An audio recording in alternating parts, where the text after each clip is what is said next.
Nama Namkada, Nyambe Simchan Tamche Lama Sanje Shuji Kula Jabsun Chewa Ma Namkada, Nyambe Simchan Tamche Lama Longchun Zobe Kula Jabsun Chewa Ma Namkada, Nyambe Simchan Tamche Lama Duje Jube Kula Jabsun Chewa Ma Namkada, Nyambe Simchan Tamche Lama Sanje Rinpoche La Jabsun Chewa Ma Namkada, Nyambe Simchan Tamche Lama Sanje Shuji Kula Jabsun Chewa Ma Namkada Nyambe Simchen Tamche Lama Longchen Zogwe Kula Jabzun Che Ma Namkada Nyambe Simchen Tamche Lama Duje Jube Kula Jabzun Che Ma Namkada Nyambe Simchen Tamche Lama Sanje Rinpoche La Jabzun Che Ma Namkada Nyambe Simchen Tamche Lama Sanje Cheche Kula Jabzun Che Ma Namkada Nyambe Simchen Tamche Lama Longchen Zogwe Kula Jabzun Che Manamkata Nyambe Simchen Tamche Lama Duje Jube Kula Jabzun Chewa Manamkata Nyambe Simchen Tamche Lama Sanje Rinpoche La Jabzun Chewa Balden Zabe Lama Rinpoche Dagi Nyingara Peme Sengchula Jalwa Me Ba Takpar Shune Yang Kusung Toge Chinge Labdo Solo Omen Chege Yinge Podane Tuzum Sanje Kunge Moni Ransum Chogo Musum Denzebe Tsawe Lame Shabla Sowa and Yundan Sanje Gunda Nyamna Yang Katin Sanje Gunda Lawengu Tsawe Lame Shabla Chaki Wo Shodon Tumong Drum Tsabdo Sowa Changsa Wadan Chujen Shabwadan Jesu Yeran Kushin Sowa Gewa Junzen Da Ge Jirza Wa Tamchen Da Ge Chanchu Jirmo.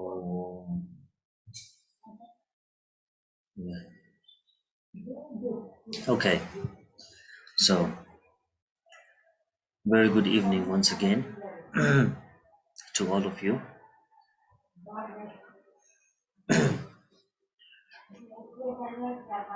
Dạ vâng, thầy gửi lời chào tới tất cả mọi người ạ. So, as today the second day and the second sessions of the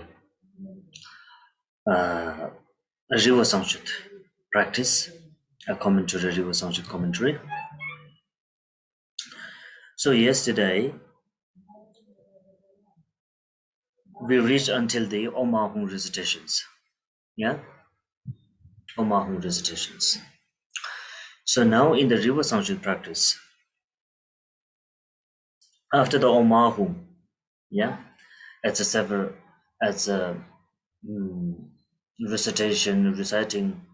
as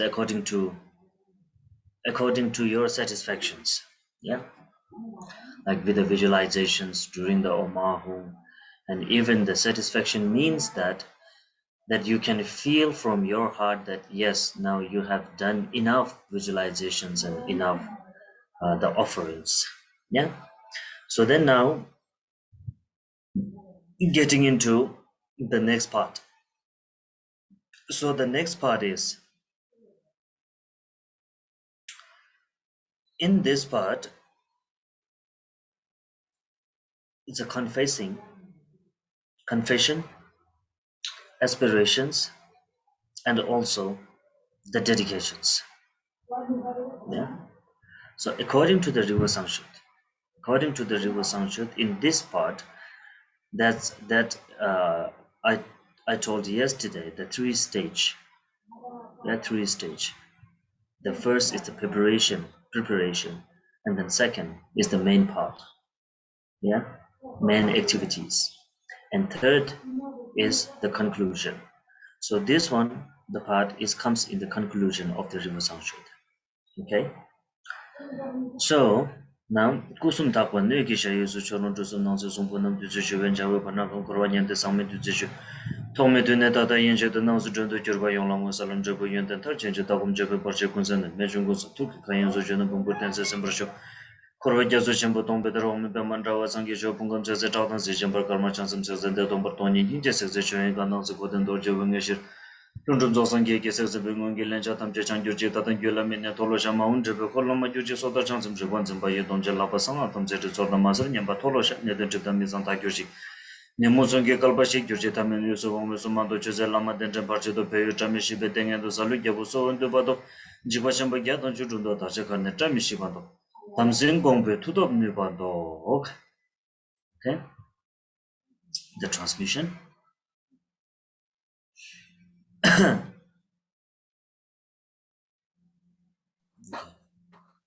Dạ vâng. Thầy nói rằng là ngày hôm nay chúng ta sẽ tiếp tục phần 2 là cái phần chúng ta sẽ học tiếp về cúng dường khói núi là Riwo Sangchod. Thì hôm qua chúng ta đã kết thúc ở cái phần gọi là tụng đọc Om Ma Hung. Thì ở cái phần tụng đọc Om Ma Hung này á, thì chúng ta sẽ tụng đọc càng nhiều lần càng tốt, hoặc là đọc cho tới khi nào mà tâm của chúng ta cảm thấy là đủ. Và trong cái lúc mà đọc như vậy thì chúng ta sẽ cứ tiếp tục cái phần quán tưởng mà như thầy đã dạy ngày hôm qua, và chúng ta đọc như vậy cho tới khi nào tâm chúng ta cảm giác là đã đủ rồi thì chúng ta có thể tiến vào phần sau. Phần sau thì cái phần sau nó sẽ thuộc về phần là sám hối, phần hạnh nguyện và phần hồi hướng. Thì như thầy đã nói hôm qua, tất cả mọi thực hành đều cần có 3 phần. Đầu tiên là tiền hành, thứ hai là chánh hành và thứ ba là phần kết. Thì cái phần sau này chính là phần kết. Và hồi nãy là thầy đã vừa ban cái phần khẩu truyền cho chúng ta của phần này ạ. Yes, Rinpoche.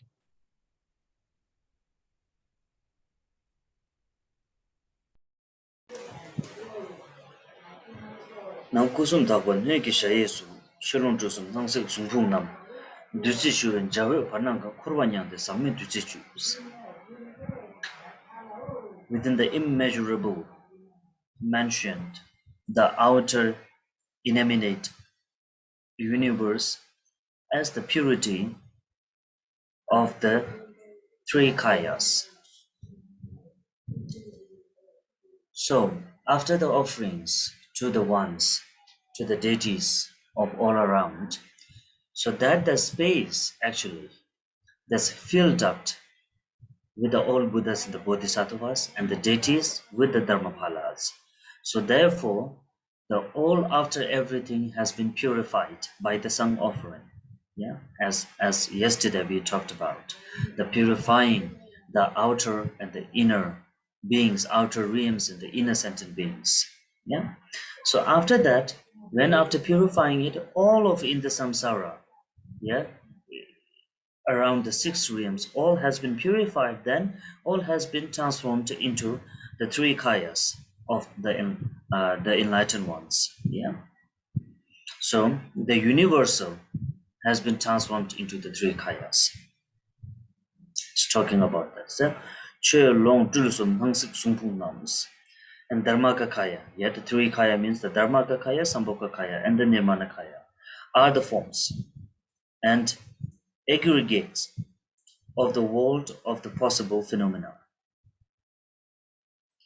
So Nangsi Sumpunam is talking about, now when we do the practice, usually in the conclusion we talk about the conclusions and during the dissolving the deities into the ones.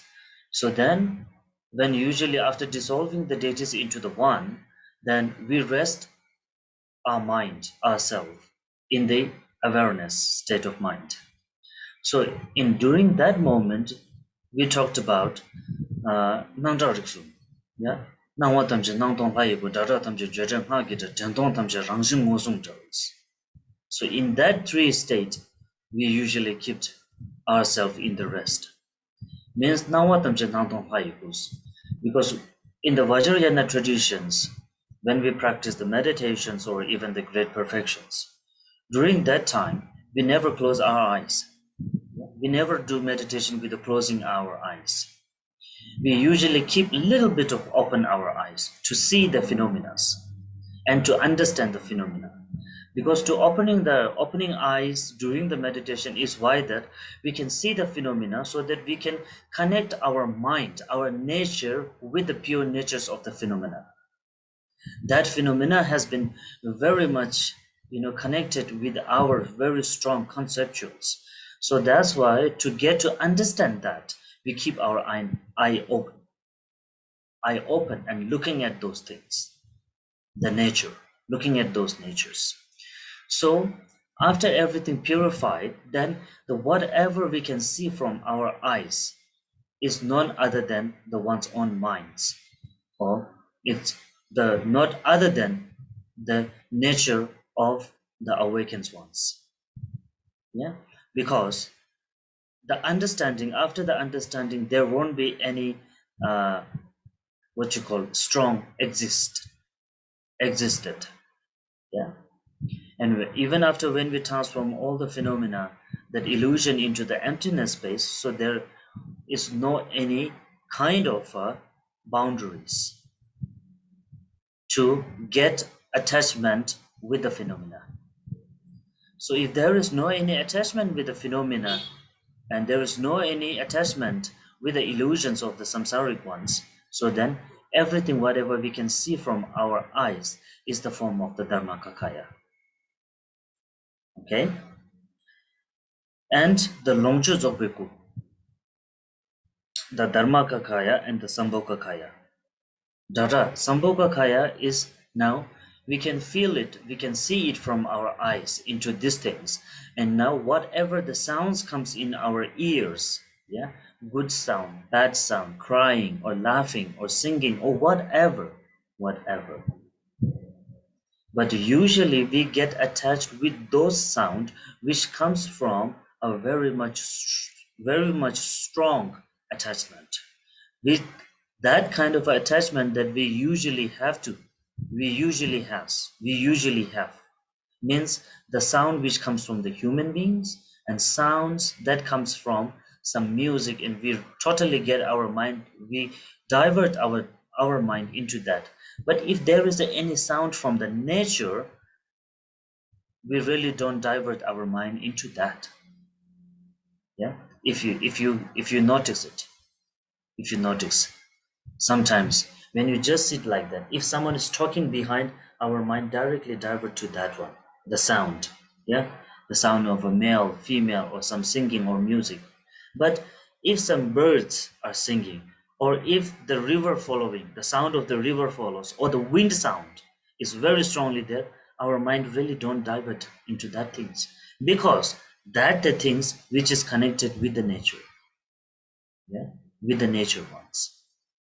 So therefore, when the vision has been into the right path, in the right vision that get into the right way, then after the vision, that helps to our hearing, which is the Dharmakaya. Hearing is the Dharmakaya in a form of Dharmakaya. Yeah. So that also we will not get that much attached with the sounds affections, because all the sounds we have, all the sounds whatever it is, it's the sounds of the nature and is the sounds of the, in the form of the syllables. Dada tamje judal ma gita. Ma gita means into the syllables. Yeah. Transforming into the syllables. Whatever we hear, it transforms into the syllables. Only after the vision, our vision or the view get into the right, then the sound automatically follows it. Yeah, when after the sound follows it, and now the main thing is that who creates the nirmana kaya form. Nirmana kaya form creates from the mind. Yeah, whatever we see, our mind creates. Oh, this human is black, this human is short, this man is tall, or this girl is very beautiful, this girl is very kind of a glorious. Yeah, this all creates by our mind. So that is the creation. Whatever we have created is the form of the nirmanakaya. Understand? So then after purifying, then there is no any illusions in our mind, that illusions that we can get too much totally attached with that, because everything is purified.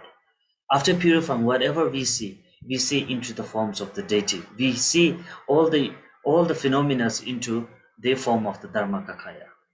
And the hearing sounds, whatever we hear, that all the sounds are from the Sambhogakaya. If Sambhogakaya of the enlightened ones, then the Sambhogakaya usually it's the sounds of the syllables. Whatever we hear is the sounds of the syllables. So then after that, whatever appears in our mind, whatever creates from the mind, that also has no any kind of a guarantee, no any kind source of that we can be able to point this or that. Because the mind also doesn't have, it won't have any kind of a way to create something strongly. Yeah. So this is talking about the Cholung Jusum Nangsik Sumpung Nams is transformed into that 3 kayas. Then Dusishu and Jawa Parnakangs melting into nectar and filling space with the rainbow light. Yeah, with the first that we have everything after all the universe has been blessed, then all the universe has been transformed into the blessings.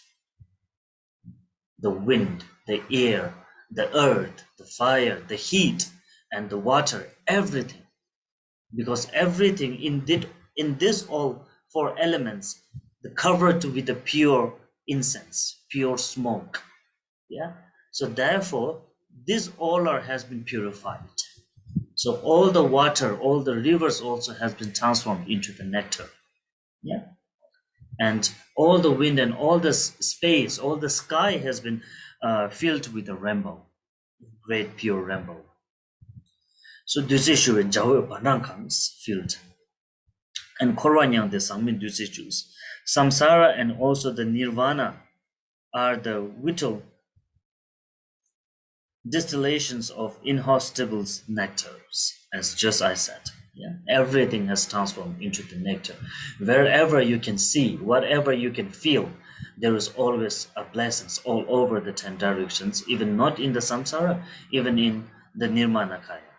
Yeah? Even in the nirvana also, it's totally with a filled with blessings. Yeah? And now is the confessing, kind of a confessing. Yeah. Tokme tune tata yenche tu nangse dendu kyurba yongla moons. Confessing and yeah, it's a dedicating. Dedicated from beginning as until now to the present moment. Yeah, whatever that I have done, good or bad deeds, until now, and especially the good ones, yeah, the good ones, many into the past previous life to until now.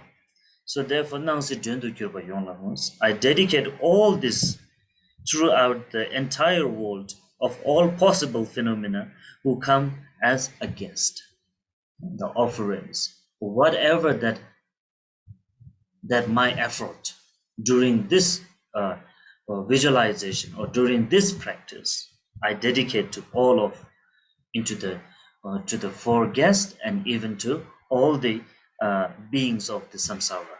Yeah, and for for for dedicating that, then the benefit of the dedicating is salam jebu yonten tarchinje tagum jebe baje kunsan mejun kunsa tuki kayin su shono bungu tense simbar shons. The benefit with the benefiting of the dedications to those that may through this dedication bring to consumations the positive qualities of the parts, levels, and fruitions. Yeah, that I may can receive. Yeah, the qualities, the good qualities of the human, actually. Yeah, especially the human nature, the good human nature, and not only the good human natures, the qualities of good human natures, even the good qualities, the qualities of the enlightened ones, the qualities of the great ones, the supreme ones, or we can also say the good qualities of the master, actually, good qualities of the guru, yeah. And may I can receive these qualities into myself, and also qualities of the paths that we can continue, we can still continue in the path of practice, in the path of liberation, in the path of some nirvana, yeah, in the path of nirvana. And then tagum jebe bhaje kunsen means may all the obstacles to view, meditation, and conduct be dispelled with the benefit of the dedication, with the benefit of this offering, the sung offering, that whenever we have some because we are human beings, so we have a different views, some good and some bad. So all the views that whatever I have, we try to see something good, but unfortunately, because of our many bad karmas, many bad deeds, we cannot see the right one. Whenever we try to see the right one in someone, we always see the faults. Yeah, because the vision of this eye, the our this eye, the vision is like it's sheltered by some negative until now from the many lives. So that's why how much we try to see some, but at the end we unfortunately we see some bad qualities of others. Yeah, so that's why we even couldn't be able to see the guru as a Guru Vajradhara, Guru Padmasambhava, Guru Tara, Guru Avalokiteshvara, and even Guru Shamantabhadra. We cannot be able to see it because of that, because of this kind of obstacles, or because of this kind of a negative shelter on our eyes. Yeah.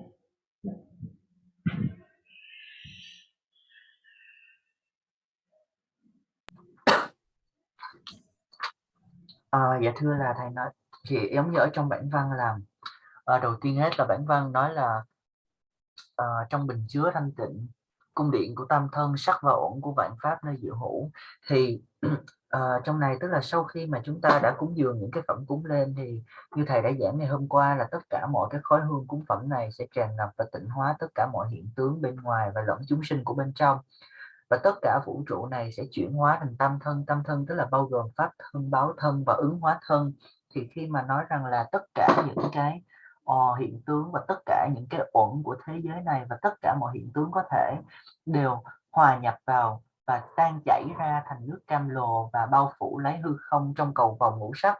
Thì tức là sao thầy nói rằng bình thường trong những thực hành bổn tôn thông thường của chúng ta, khi chúng ta đến giai đoạn hóa tán và chúng ta an trú trong thiền định nơi đó, thì trong bất cứ một cái giai đoạn hóa tán nào thì chúng ta cũng sẽ an trú trong thiền định. Và đặc biệt thiền định của Kim Cương Thừa rất là khác biệt, là khi mà trong Kim Cương Thừa, khi chúng ta thực hành thiền định hay chúng ta thực hành Mahamudra đại thủ ấn, thì chúng ta không bao giờ mà chúng ta nhắm hoàn toàn mắt chúng ta lại, chúng ta luôn luôn mở hé mắt chúng ta ra. Để sao? Để trong thiền định nhưng chúng ta vẫn nhìn trực diện vào trong hiện tướng, và chúng ta nhìn trực diện vào trong hiện tướng với cái tri kiến của thiền định, với cái tri kiến của đại thủ ấn. Và khi đó thì chúng ta sẽ kết nối được tâm của chúng ta với sự thanh tịnh thực hữu bản tính của tất cả mọi hiện tướng. Tức là tất cả mọi hiện tướng vốn dĩ là nó đã bị ô nhiễm bởi những cái tâm bám chấp của chúng ta. Khi mà chúng ta bám chấp nhiều thì tất cả mọi hiện tướng nó đều bị ô nhiễm. Và khi mà chúng ta đang trong thiền định mà chúng ta vẫn mở hé mắt để chúng ta nhìn thẳng vào trong cái bản chất thật sự của hiện tướng, ta thấy rằng là mọi hiện tướng vốn dĩ nó chỉ là cái sự phô diễn từ trong chính bản tâm của chúng ta ra thôi. Nó không có một cái gì nó thực sự là nó thực hữu cả. Và khi đó chúng ta sẽ không còn bám chấp vào những cái huyễn tướng, tức là những cái hiện tướng mà thực sự ra nó là những cái thứ hão huyền, nó không có thật, mà chúng ta sẽ không còn bám chấp vào đó được nữa. Thì trong cái nhìn đó chúng ta đã nhìn thấy được bản chất thực sự của mọi hiện tướng. Và cái chúng ta thấy đó chính là pháp thân. Đó cái chúng ta thấy là pháp thân là chúng ta đang có một cái tri kiến đúng đắn. Và khi chúng ta đã nhìn thấy được pháp thân rồi thì chúng ta sẽ thấy tới thì tất cả đó là nói về cái nhìn. Và sau đó sẽ tới âm thanh. Bình thường á, khi mà chúng ta nghe âm thanh chúng ta bám chấp rất là nhiều. Chẳng hạn như là bình thường chúng ta nghe một ai đó nói, chúng ta ngồi không, một ai đó nói chuyện dù xa xa nhưng mà chúng ta vẫn có thể biết được đây là tiếng người, hoặc là một ai đó hát lên chúng ta đây là tiếng hát. Nhưng mà những cái âm thanh thuộc về tự nhiên thì chúng ta lại bỏ qua và chúng ta không có để ý. Ví dụ như là tiếng chim hót mà nhỏ nhỏ, hoặc là tiếng gió thổi, hoặc là tiếng nước suối chảy róc rách, chúng ta ít khi nào chúng ta thật sự là nghe được, ngoại trừ khi nào chúng ta tập trung mà thôi. Nhưng chính những cái âm thanh đó lại chính là những âm thanh nó kết nối chúng ta với lại tự nhiên. Sau khi chúng ta có được cái nhìn tri kiến đúng đắn, khi mà chúng ta nhìn thấy được pháp thân của mọi hiện tướng vốn dĩ là huyễn ảo, thì chúng ta sẽ không còn bám chấp vào hiện tướng. Và trong cái tri kiến đó chúng ta sẽ không còn bám chấp vào những âm thanh nữa. Chúng ta sẽ nhận ra tất cả mọi âm thanh nó vốn dĩ nó đều là tự nhiên, và tất cả mọi âm thanh nó đều là âm thanh của linh tự, là âm thanh của báo thân của chư Bổn Tôn. Bởi vì khi chúng ta biết báo thân của tất cả chư Bổn Tôn đó chính là linh tự và mật chú của chư Bổn Tôn, thì khi chúng ta nhận ra được cái điều này, chúng ta biết rằng tất cả mọi âm thanh vốn dĩ tất cả đều là âm thanh của tự nhiên, mọi âm thanh đều là âm thanh của mật chú, đều là âm thanh của linh tự, và chúng ta sẽ chứng được gọi là cái báo thân. Sau nãy là chúng ta chứng được pháp thân, và sau này chúng ta sẽ chứng được báo thân, và chúng ta chỉ nhận ra được cái âm thanh là báo thân này chỉ khi mà chúng ta đã chứng ngộ được pháp thân mà thôi. Và sau pháp thân, báo thân thì sẽ đến ứng hóa thân. Ứng hóa thân tức là những cái hình tướng mà chúng ta tự tạo ra trong tâm của mình. Ví dụ như chúng ta nhìn một người, chúng ta nói ồ, người này có vẻ như lùn quá, người này là da đen nè, hoặc là nhìn cô gái này thật là đẹp, cô gái này thật là thật là xinh, thật là đẹp, thật là quyến rũ, vân vân. Thì tất cả những cái điều đó nó đều là những cái hình thể mà chúng ta tạo ra trong chính tâm của chúng ta. Khi mà chúng ta đã tịnh hóa được cái tri kiến của mình vào việc chứng ngộ pháp thân, chúng ta tịnh hóa được âm thanh vào việc chứng ngộ báo thân, thì khi đó chúng ta sẽ không còn bám chấp vào những cái huyễn ảo nữa, và những cái hình tướng chúng ta tạo ra trong tâm chúng ta nó cũng sẽ không còn nữa.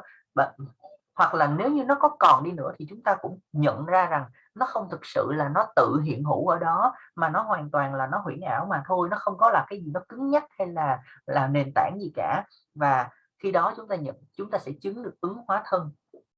Và khi chúng ta đã chứng ngộ được pháp thân, báo thân và ứng hóa thân, thì tất cả mọi thứ, ngay cả những hiện tướng, ngay cả những ngũ uẩn của chúng ta, tất cả nó sẽ hóa thành cam lồ. Cả vũ trụ này đều được gia trì. Sau khi chúng ta gia trì vũ trụ này bằng khói hương rồi, cả vũ trụ này sẽ được gia trì, và tất cả vũ trụ này sẽ trở thành sự gia trì. Và tất cả những đại ở trong vũ trụ này, từ không khí, nước, đất, lửa, tứ đại đều trở thành sự gia trì, vì tất cả đã được tịnh hóa bởi cái khói hương thanh tịnh. Và thành ra là tất cả cái khói hương thanh tịnh này gia trì cả vũ trụ, trở thành một sự gia trì và trong cái ánh sáng của ngũ sắc cầu vồng. Và như vậy là cả luân hồi và cả niết bàn đều được đổ đầy và bao trùm bởi sự gia trì này. Và sau khi mà chúng ta chứng ngộ được điều này, chúng ta hiểu được điều này và đi đến cái phần tiếp theo, đó chính là cái phần nó sẽ là phần hồi hướng. Có nghĩa là tất cả những cái công đức, những cái thiện lành, thiện hạnh mà con đã thực hành từ lúc nãy tới giờ, từ đầu tới giờ, thì con xin hồi hướng cho toàn thể chúng sinh, toàn thể thế giới, và xin hồi hướng cho bất cứ những ai đến đây với tư cách là khách mời. Tức là những cái vị khách mà chúng ta đã mời là 4 nhóm khách như là thầy đã giảng ngày hôm qua, cũng như là tất cả mọi chúng sinh trong cõi luân hồi này. Và nguyện là những cái sự lợi lạc, chúng ta hồi hướng những lợi lạc, ví dụ như là nguyện cho các phẩm hạnh địa vị quả đều viên thành. Các cái phẩm hạnh ví dụ như là những cái hạnh tốt lành của con người, những cái hạnh tốt lành của những bậc giác ngộ, và đặc biệt là những cái hạnh tốt lành của những cái bậc đạo sư đầy đủ phẩm tính. Và những cái phẩm địa vị quả đều viên thành thì nó có nói tới là nguyện cho chúng con luôn luôn có thể bước đi trên được con đường để mà tu tập đạt được giác ngộ, và tu tập để mà có thể đi về cõi niết bàn. Và sau đó thì có một cái lời cầu nguyện nữa là nguyện mọi che chướng về kiến, về thiền, về hành đều được tận diệt. Về kiến tức là về tri kiến. Chẳng hạn như là rõ ràng là chúng ta có đôi lúc chúng ta rất là muốn có những cái suy nghĩ tốt lành hay những cái tri kiến tốt lành, nhưng mà tại sao chúng ta lại thấy chúng ta lại không thấy được những cái điều đó, chúng ta lại không thấy được những điều tốt lành tích cực xung quanh chúng ta, và thậm chí chúng ta cũng không thể nào thấy được đạo sư chính là Đức Kim Cương Trì, chúng ta không thể thấy được đạo sư chính là Guru Rinpoche, không thể thấy được đạo sư thật sự chính là đạo sư là Đức Tara, là đạo sư chính là Đức Quán Thế Âm, đạo sư thậm chí chính là Đức Phật Phổ Hiền Nguyên Thủy. Chúng ta không thấy được những điều này, tất cả là đều do những cái nghiệp mà nó che mờ đi tâm trí của chúng ta. Vì vậy đây được gọi là một cái che chướng về kiến, tức là về tri kiến. Yes, Rinpoche. So this is about the talking about the will. There's actually three things: Tawa, Gompa, Japa. Yeah. Tawa means even though the practice and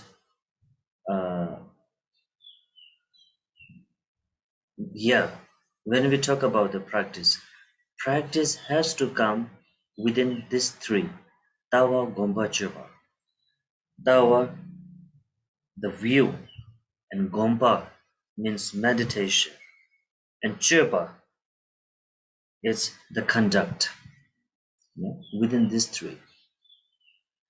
So it's talking about Tagum Chepe Parche Kunsel means the obstacles of these three dispelled. Why these obstacles of these three has to be dispelled? Because as about the view, I just talked already. And now Gomba, the meditation, the obstacles of the meditation. First of all, if we don't have the great view, great view, or the great vision, from ourselves, we couldn't be able to make the second part, the meditation, into the greatness or the great meditation. Because now the obstacles of the meditation means Gombe Parche. Unless we don't have the great view, as I just said, we try our best to see something good, clear out. We try to clear the negative shelter from our view to see the good ones. But unfortunately, as I said, at the end, we see some negatives in others most of the times, at the later.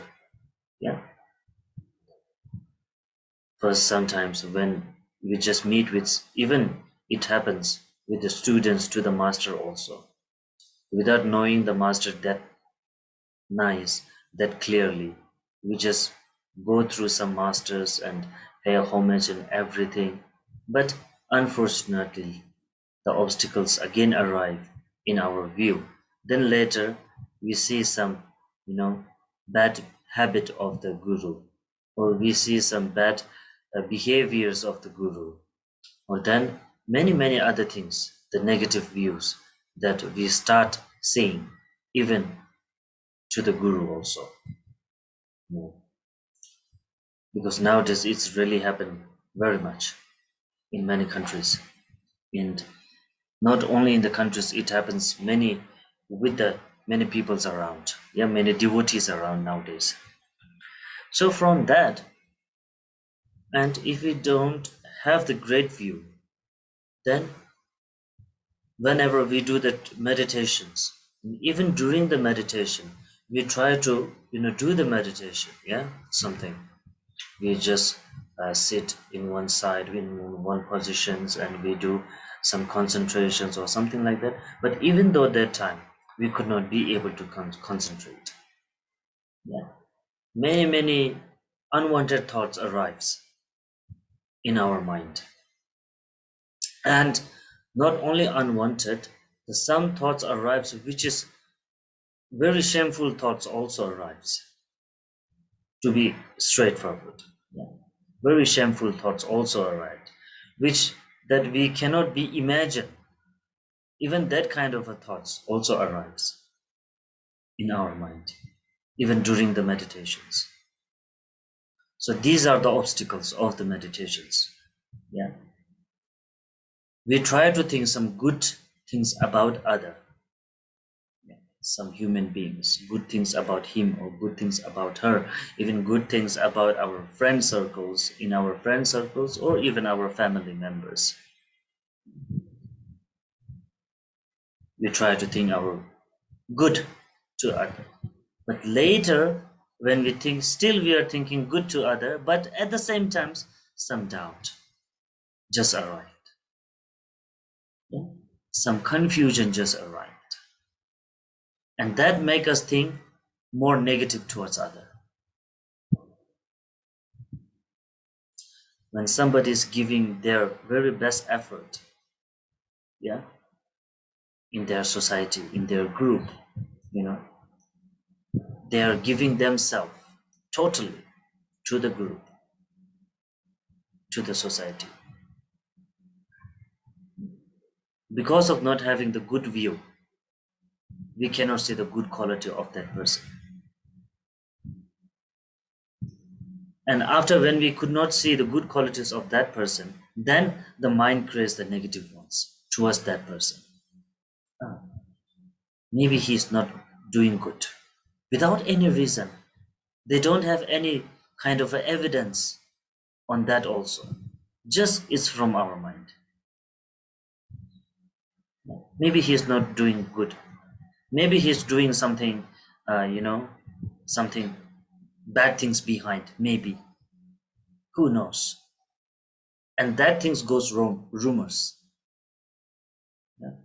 Whatever we think which is not true, and that even though we try to share to others the same things, whatever we think, and we also make other people's into the doubt. Yeah. So this kind of meditation doesn't mean that just sitting in that meditation. This means there even any kind of a realizations from the mind that cannot be in the pure one or in the good ones. Yeah. Even in maybe in your friend circle there is someone like that, who gives their best, to do and to, like, um, to clear everything and giving their best efforts, even though you are having a benefit from that one. But still, after some times, maybe he is not doing good. He's doing for some, profit. Maybe he is doing this because of that he wants something, maybe. And that creates in our mind, and then that doesn't let us to think about the good ones. Yeah. Gumbe parche. And now the choba, the conduct. The conduct means it's actually about the behavior. The what really we usually behave. The person who doesn't have the good view, that person will definitely not will be have the good thinking. And not having a good view and not having a good thoughts or good way of realizing, then definitely behavior also get more worse. This is for sure. Yeah. And they behave also very bad. And the result comes on the physically. So that's why we usually say, when someone says, I'm a master, I'm a great kind of a practitioner, just don't go with their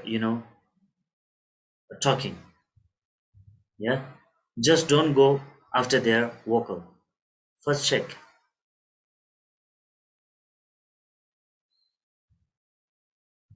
If the person really have the good meditation or good kind of experience, so that totally comes on their behavior, how they behave, how they talk, how they walk. And this is not only for the temporarily, this is for their permanent. That you have to understand.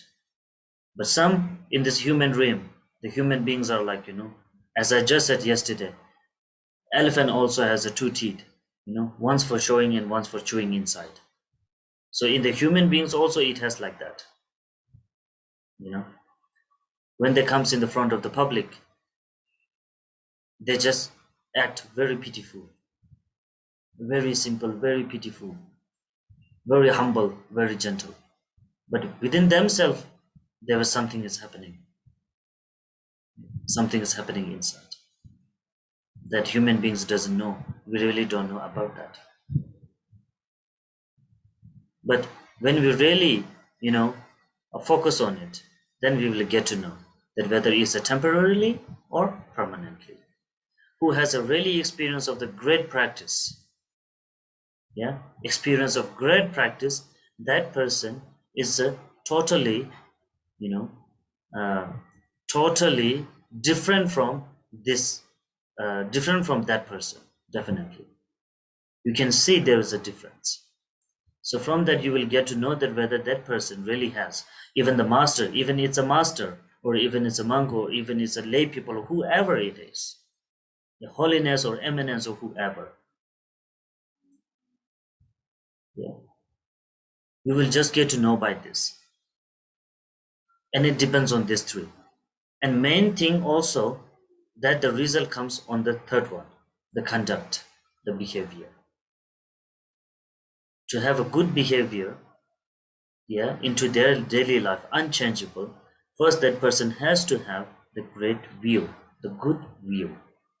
And from the good view, he will learn to have a good thought, because the good views generate the good thoughts. And when they generate the good thoughts, then the thoughts comes on their physically. It affects on their physical. Yeah. So then that is really, we can say 100% humble person. 100% is a humble person.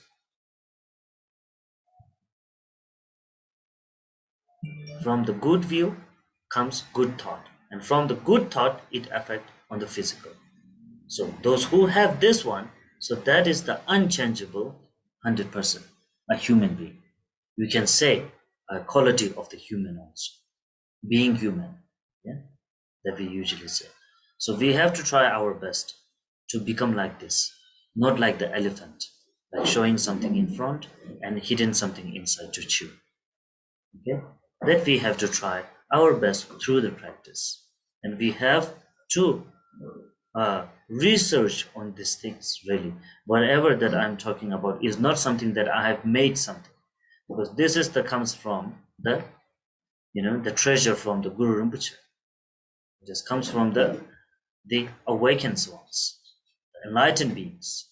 So therefore, now this is also the teachings that is given to us, that how we really have to be a person as a saying a practitioner or follower of Vajrayana or follower of some so and so gurus. Yeah. So that really we have to check ourselves whether this all the qualities that we really have or not. We can check ourselves. And if we don't have this quality, we have to try our best to generate these qualities. Maybe it sounds silly, but it's a very, very meaningful, because this makes ourselves the best person, best human being. It's not for the other. First, being yourself, this kind of good one is to benefit yourself. Is to making yourself a good person, good human beings. And then after, when we become a good human beings with these three qualities, good views, good understanding, and good behavior, so through that we could be able to benefit others. Yeah. So even in the practice, these three, Tawa, Gompa, Chiba, is very important. First, the good view towards the deities, towards the Guru, who is the Guru, understanding the Guru, understanding the Guru Paman Töntingsal, who is he. And then during the visualizations, we create a good meditations, good understanding, good visualizations. So the unchangeable good visualizations, which really affect our mind, then we totally automatically that person will calm down, will totally have a peace in their mind automatically. For that we don't have to do something differently. Really, it's totally effect on our body, our mind, our everything. When we talk, when we think, when we walk, even when we eat and when we sleep, it affects on our physical. So when we have that, then through that we have to benefit the sentient beings. So dispelling the three obstacles of the view, meditation, and conduct, and then menjung kunsang tuki kayim sus, within the spaciousness of the superb and all noble mind of Kuntasangpo. So after, when we have these good qualities, these three good qualities, then definitely this is the qualities of the enlightened ones. So over here it is given the examples of the Shamantabhadra, Kuntasangpo. Within these three good qualities, the spaciousness of the superb and all noble qualities within ourselves, within our mind. And that is the Kunta Sampos. Yeah? And Jeno Pumputense Simple shows. May we, or the person who is performing this practice, may we gain the eternal being in the youthful West body. Jeno Pumputense Simple shows. So that receiving the blessings into our body. So the rainbow body means it comes the day actually, and nowadays also there are many in Tibet, those who was a great practitioner who sacrificed their life, for the Buddha Dharma. And the day when they, passed away, the day when they die, they transform their rainbow, they transform their body into the rainbow body. It means after when they die, they even, have a control on their body also. In this impermanent body also they have their control. So the body gets small, very small. And some of them, they even don't left their body. They take them together. Even nowadays, it's happening in Tibet. You can see their story nowadays. You can find it, the rainbow body. You can search on the YouTube also. You can search on the Google also. You can find this. And this is not kind of the story of the ancient one, not the ancient story. It was in the ancient also, and it is also nowadays it's happening, still happening, the rainbow body. So it's talking about that. Having the qualities within myself, within my mind, that at the end I can also transform the body into the rainbows. Yeah, have the power to control, have the power to have the right to make the self as transforming into the rainbows. Yeah, Juno from the Princess Symbol shows. Yeah.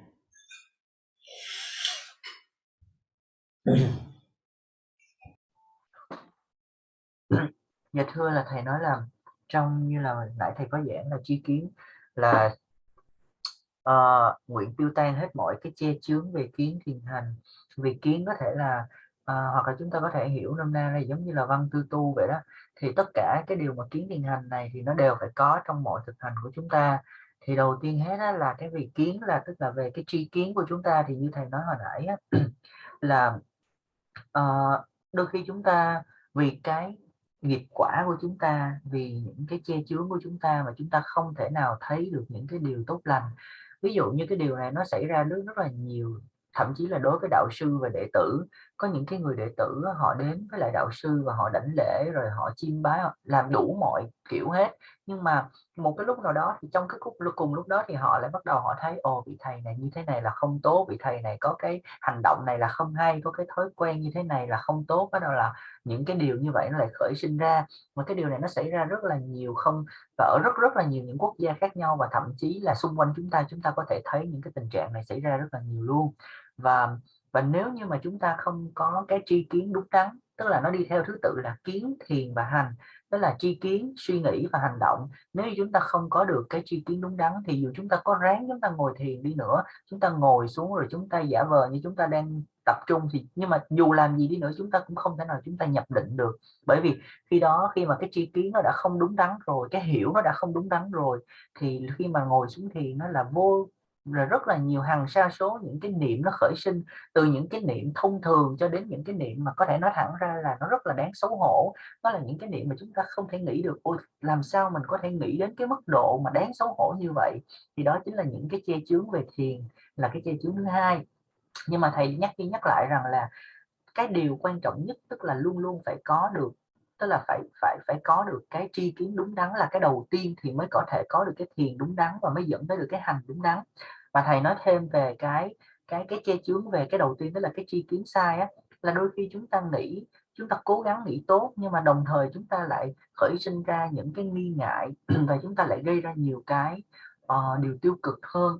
Thầy lấy ví dụ như một cái ai đó mà họ dành cái tâm sức của họ rất là nhiều cho một hội đoàn nào đó hoặc là cho một nhóm nào đó, Nhưng mà bởi vì một người nào, bởi vì chúng ta không có được một cái nhìn nó đúng đắn, một cái tri kiến đúng đắn, và chúng ta chỉ thấy là ồ, cái người này chắc là đang làm như vậy á. Chúng ta không thấy được điều tốt của họ, mà chúng ta nói chắc là người này làm như vậy là để trục lợi gì đó cho cá nhân của mình đây, hoặc là làm một cái điều gì đó mà sau lưng đây. Và khi đó chúng ta lại đưa cái điều này, và chúng ta lại làm nó trở thành một cái điều nghi ngại, thậm chí cho đối với người khác. Và thầy nói rằng là ờ, như là có ví dụ như là trong một cái nhóm chẳng hạn, như chúng ta có thể nhìn thấy được luôn ở trong cái bạn bè hoặc là những người xung quanh chúng ta, có một người nào đó chẳng hạn, họ cố gắng họ làm một điều gì đó tốt lành, và họ cố gắng họ làm mọi thứ nó rõ ràng và nó tốt lành, nhưng mà bởi vì chúng ta vẫn bị che chướng, chúng ta vẫn thích nghĩ tiêu cực, và vì vậy là chúng ta vẫn nghĩ rằng là họ làm cái điều đó bởi vì họ muốn cho chính họ mà thôi, hoặc là họ chỉ làm như vậy là để họ làm một cái điều cá nhân cho họ mà thôi. Thì bởi vì chúng ta vẫn còn bị che chướng, và những cái nghiệp quả của chúng ta nó làm cho chúng ta vướng phải những cái che chướng về cái tri kiến như vậy. Thầy nói rằng là khi mà cái tri kiến nó sai thì chúng ta không thể nào chúng ta thiền định được một cách đúng đắn. Và thầy nói thiền định không chỉ là ngồi một chỗ và chỉ là nhắm mắt hay là mở mắt hay là tập trung gì thôi, nhưng thiền định ở đây nó còn nghĩa là bất cứ những cái lúc nào chúng ta có được một cái giống như là một cái sự nhận ra ở trong tâm của chúng ta, một cái sự giác ngộ trong tâm chúng ta. Giác ngộ ở đây, một cái ngộ không phải là đạt tới giác ngộ tối thượng, nhưng mà một cái ngộ nào đó ra trong tâm chúng ta, thì đó chính là thiền định rồi, chứ không phải là phải ngồi xuống thì mới là gọi là thiền. Và khi mà chúng ta đã thoát khỏi che chướng về tri kiến, chúng ta thoát khỏi che chướng về thiền, thì khi đó chúng ta sẽ, tức là tri kiến đúng, tức là chúng ta hiểu đúng. Chúng ta hiểu đúng thì chúng ta có suy nghĩ đúng, chúng ta có suy nghĩ đúng thì chúng ta sẽ có được cái hành động đúng đắn. Và bởi vì nếu như mà nó bị sai ngay từ đầu thì tri kiến sai dẫn đến suy nghĩ sai, dẫn đến hành động sai, dẫn đến cái thái độ của chúng ta sai, và tất cả những cái gì chúng ta thực hiện trong đời sống chúng ta nó đều trở nên sai trái cả. Còn ngược lại thì nếu như tri kiến đúng thì chắc chắn là những gì nó thể hiện ra bên ngoài nó sẽ đúng. Ví dụ như có ai đó nói là tôi là một đạo sư rất là vĩ đại, tôi là một hành giả rất là vĩ đại, chúng ta đừng có tin ngay vào những cái lời đó. Đầu tiên chúng ta phải kiểm tra đã. Nếu như thực sự người đó thiền định đúng, người đó có một cái tri kiến đúng, thì dù là họ đi, họ nói, họ ăn uống, họ làm cái gì đi nữa, thì mọi cái hành động trong đời sống của họ đều tương xứng với lại cái thiền định của họ, với cái tri kiến đúng đắn của họ. Và nó không phải xảy ra chỉ trong một khoảng thời gian, mà nó luôn luôn luôn luôn, nó không bao giờ nó thay đổi cả. Và nhưng mà thầy nói là rất là khó trong xã hội hiện nay, bởi vì con người thì nó có hai mặt. Thì thầy lấy cái ví dụ là con voi có cái ngà bên ngoài và có cái răng nó nhai bên trong. Con người thường sống rất là hai mặt. Bên ngoài đối với lại một vài người hoặc là đối trước đại chúng, họ có thể họ tỏ ra họ rất là khiêm nhường, họ rất là đơn giản, họ rất là đáng thương hại, nhưng mà bên trong của họ thì nó đang diễn ra một cái tâm nào đó chúng ta không thể biết được, mà chúng ta cần phải có thời gian và để ý rất là kỹ thì chúng ta mới có thể nhận ra được điều đó. Thì nếu như thật sự một hành giả, một đạo sư, một tăng, một ni nào đó thực sự là họ tốt về tri kiến và họ tốt về thiền định, thì chúng ta có thể thấy rất rõ ràng qua cái hành động của họ. Bởi vì cái kết quả sau cùng nó sẽ đến từ cái hành động. Cái nguyên nhân đầu tiên là nó đến từ tri kiến, và cái kết quả sau cùng nó sẽ đến từ hành động. Thì mọi thứ nó bắt nguồn từ tri kiến và nó bộc lộ ra ngoài bằng cái hành động. Qua hành động chúng ta sẽ biết được một người họ thực sự tâm họ có đủ khiêm nhường và có đủ chân thành hay không. Và nếu như mà chúng ta chưa có được những cái phẩm tính này, thì chúng ta phải cần cố gắng để mà chúng ta dưỡng dưỡng và sống được cái phẩm tính này. Chứ chúng ta đừng nên sống một cái kiểu là sống hai mặt, cứ lúc này ở ngoài, ở trước người này thì khác, mà ở trước người khác thì lại khác, thì đó là cuộc sống hai mặt. Thì chúng ta đừng nên như vậy. Và tất cả những gì thầy dạy không phải là những cái điều mà thầy tự chế ra, nhưng mà tất cả những điều này, nếu mà chúng ta tìm hiểu kỹ thì chúng ta sẽ thấy những cái lời dạy này đều đến từ Guru Rinpoche và đến từ những cái bậc đại đạo sư. Thì tất cả những điều này, phẩm tính này đều luôn luôn cần thiết cho một người tự xưng mình là một hành giả kim cương thừa, tự xưng rằng tôi đang đi theo một guru, tôi đang đi theo con đường mật thừa, tôi là một Phật tử, vân vân. Thành ra nếu như chúng ta chưa có những phẩm tính này, chúng ta bắt buộc phải cố gắng để có được nó. Bởi vì nhờ những phẩm tính này, chúng ta sẽ ít nhất là chúng ta trở thành một con người tốt. Mà chúng ta đã trở thành một con người tốt thì chúng ta mới đủ khả năng để làm được lợi lạc cho chúng sinh. Và đó là trong cái đời sống thế tục thôi. Còn trong thực hành, ví dụ như thực hành tri kiến đúng là gì, chúng ta cần phải hiểu được đạo sư, chúng ta cần phải hiểu được bổn tôn. Ví dụ trong thực hành này chúng ta phải hiểu được Đức Liên Hoa Tràng Sọ ngài là ai, ngài như thế nào, thì khi đó tri kiến đúng dẫn tới thiền định đúng. Thiền định ở đây tức là quán tưởng, chúng ta sẽ có được một cái quán tưởng nó rõ ràng, nó đúng đắn. Và nhờ cái quán tưởng đúng đắn như vậy, nó sẽ giúp cho tâm trí chúng ta nó được an bình, an định lại. Và khi tâm trí đã được an định thì nó sẽ làm cho cái an đó, cái an nhiên, cái an định đó nó sẽ thấm nhập vào tất cả mọi thứ trong đời sống chúng ta, từ cách chúng ta đi lại, cách chúng ta nói chuyện, cách chúng ta ăn uống, vân vân. Tất cả mọi thứ nó đều được thấm đẫm trong cái tri kiến đúng đắn, và khi đó chúng ta mới có thể làm được lợi lạc cho chúng sinh. Và trong bản văn thì có ghi là trong hư không trí tuệ, trong trí tuệ hư không của Phổ Hiền, là vì sao? Khi chúng ta đã hoàn mãn được những cái phẩm tính về kiến thiền hành như thầy nói, thì có nghĩa là chúng ta cũng đã có được cái phẩm tính của chư giác ngộ, của chư giác ngộ. Mà cái phẩm tính của chư giác ngộ chính là giữa bầu trời bao la trí tuệ Phổ Hiền, tức là trong trí tuệ hư không của Đức Phổ Hiền. Thì nhờ vào cái việc mà chúng ta đắc thành được trí tuệ hư không của Đức Phổ Hiền, thì chúng ta sẽ có thể, cái câu tiếp theo là nguyện cho chúng con thể nhập được anh đồng bình tịnh bình thân, tức là chúng ta sẽ đắc được cái thân bất tử. Cái thân bất tử ở đây nó còn nói đến là thân cầu vồng. Ví dụ như là ở Tây Tạng thầy nói có rất là nhiều những hành giả vĩ đại hiện tại luôn, trong hiện nay họ đã dành cả cuộc đời của họ cho Phật pháp, và khi mà chết họ đã đắc được thân cầu vồng. Họ có thể kiểm soát được cái thân của họ khi mà họ chết luôn, và họ có cái năng lực đó, và cái thân của họ sẽ càng ngày càng nhỏ lại, nhỏ lại, nhỏ lại. Hoặc thậm chí là có người họ đem cả cái thân thể họ hóa tán vào trong cầu vồng và không chừa lại gì hết, và họ họ đem cả thân thể họ theo. Thì những cái điều này nó không phải là câu chuyện cổ hay là chuyện cổ tích đâu, mà nó hoàn toàn nó còn xảy ra trong thời hiện đại. Nó đã xảy ra trong quá khứ và hiện nay nó vẫn còn. Chúng ta có thể tìm hiểu trên YouTube, trên tất cả những cái nguồn thông tin, chúng ta có thể thấy được có những cái người hành giả họ có khả năng họ kiểm soát được cái thân của họ khi mà họ đắc được thành thân cầu vồng. Yes,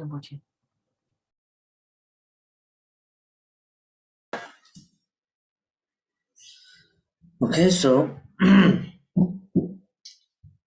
then transforming the body, our body, into the youthful ways. Then, after all the transforming into the youthful ways, then the the samsara as the oceans of the samsara. The samsara is that we say is the oceans of the suffering. So once the vast oceans of the cyclic existence is emptied, after all the purification, so there is no any left suffering beings in the samsara. So then it has the after purifying all the samsara and all the sentient beings, so that the samsara also has been transformed into as that mean that all the sentient beings may awaken as the Buddhas in the Wogmin is what is it in English? Pinnacle? Huh? Yeah, pinnacle rims. Yeah, pinnacle rims of the lotus web of the Pema Tenzin. Yeah, so that has been transformed into the pure land, or the not. It's a pure land. It's talking about the pinnacle rims of the lotus web. Okay, into the lotus web. So. Pungam sekze chakdang zijimbar, karma changsim sekzen detongbar, tongni ninje sekze choyin kan, nang sikorden dorje wengeshi, lungdub zoksan gege sekzen ngongi lenchak tamche changyurje. Now is the prayer, kind of the prayer. The burnt offering of the mind, body, aggregates, and the elements blaze vividly and radiantly. The offerings of the sun, Pungam says the Tagdang Zijimbers, with the offerings, the mind and body as aggregates and karma changsam sekze de tombers.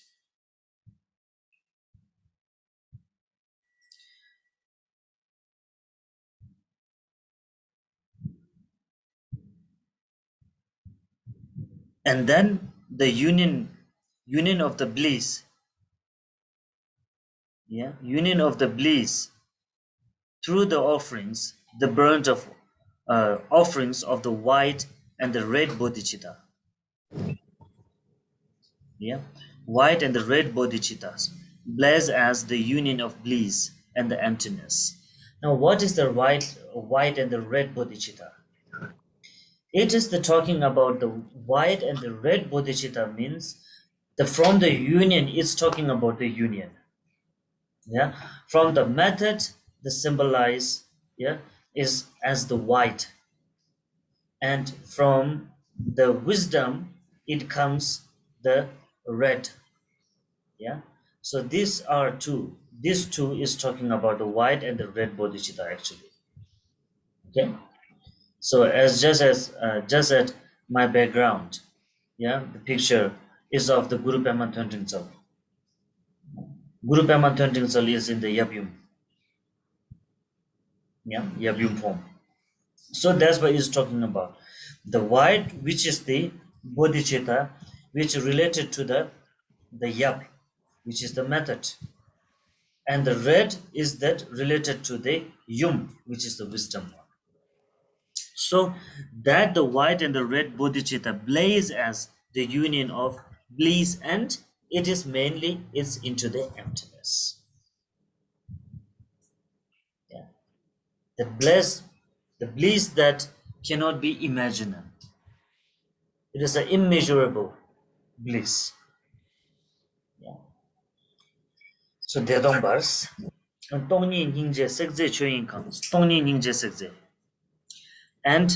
the sekze means the burnt offering, the sang offering, the incense burning offerings. Without any conceptuals, we offered already. We offered with all above imaginations or visualizations, without any concept on that. So therefore, without any concept, as we talked already yesterday in the first part, first session, with the purifications of Ramyam come, they're transforming into the emptiness. After it, transforming it, there is no any concept. So therefore, the emptiness offerings, emptiness and the compassions, the offerings of the smoke, fills the basic space of the phenomena. All in the space, all in the space and into the nirvana and all the pure lands.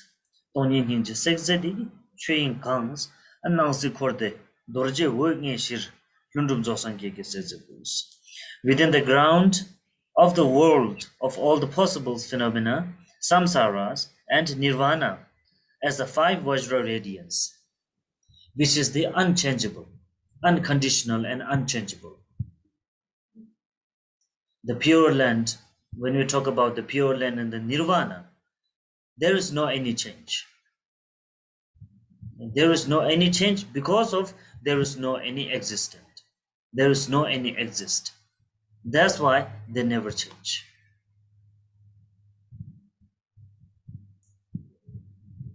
So it is talking about Nangsi Korde Dorjibumish. Nangsing Sipi Korde means Nang means the phenomena that which we can see from our eyes, from view. All these things has been transformed into the 5 Vajra radiance, that very solid, transformed into the very solid as the nirvana, that unchangeable one. And Hyundrum Zosan Gege says in books. So then that I present, the one who is offering is talking about that I present the smoke offerings, the sang offerings of the spontaneous presence of the perfect and complete Buddhahood. To achieve the Buddhahood, and this to understand the one's own nature of mind. As we say yesterday, what is the nature of the mind? The nature of the mind, it is the Buddha. It is the Buddhahood. Nature of the nature of mind doesn't mean that understanding the four elements or understanding the earth or understanding the wind or understanding the universe. It doesn't mean that. To understand the earth, understand the universe, that all the scientists can do it through their research. It's not talking about that. Understanding the nature, it doesn't mean that. Understanding the nature means to understanding the enlightened one. Having the same kind of understanding of the enlightened beings was. So Lundum Zosangeki sets the rules to perfect and to complete the Buddhahood. And so therefore, so that's why, because to understand that, we have to clear our karmic debts. Without clearing out the karmic debts, without repaying our all karmic debts, so there won't be that possible to understand the natures, understand the one's own nature, understanding the Buddhahood. Because of this kind of a karmic debt, they stopped us. They try to stop us to understand things. So therefore, we always say, whenever we do the practice, the purification is must needed. Purification is one of the very important in every practice. Even the Milarepa, how he purified. He built a very big stupa or the house. He was purified by building house.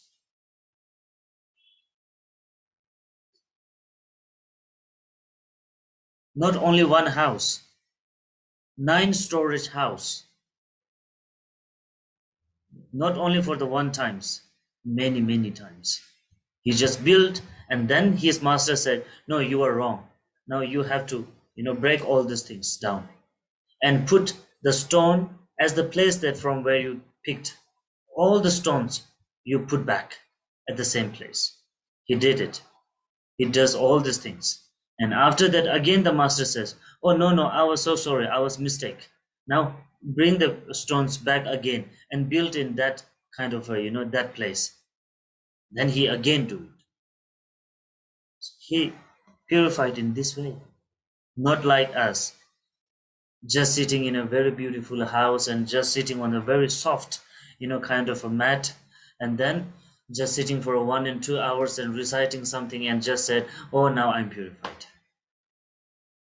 It's not like that,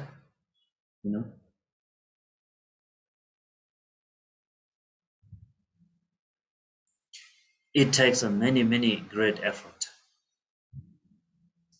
So that's why I usually say, normally nowadays we get very big misunderstanding. Some talking about some miracles, talking about some, something different to happens just right after the practice. To have this kind of things, we really have to go through a very great and very strict kind of a practice, or very strict kind of a purifications, really. Without that, I don't think so.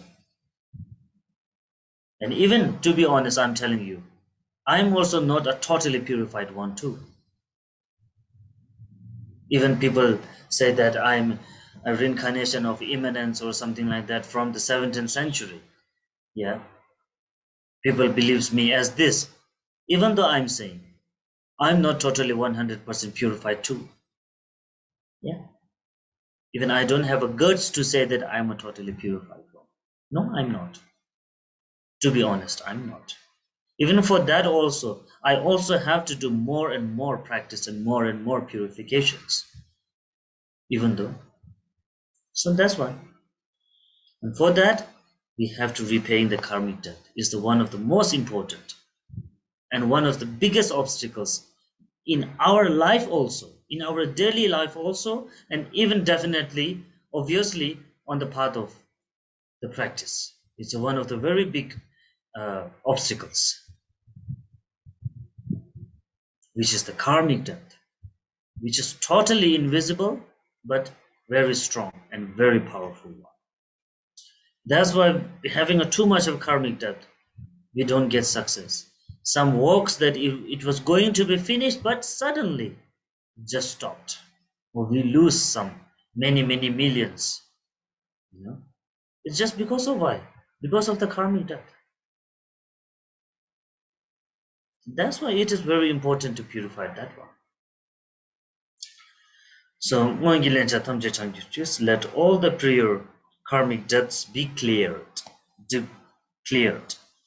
And then, until now, the karmic debt be cleared and tada gyulamine toloshas. And I confess that those of the present, so that they will not continue to influence my mind stream. Not only the mind stream, even into your body, speech too. That it won't affect again. It won't create more again. But actually karmic debt, we think that karmic debt, now in this life I don't have a karmic debt because I have not received anything from someone that I really have to pay. But karmic debt is we still earning every single moment of our life, every single second of our life. If we could be able to think wise, the food we eat, it also comes into the karmic debt. And this is our karmic, is our karmic debt that we have to eat the food without any kind of an excuse. Yeah.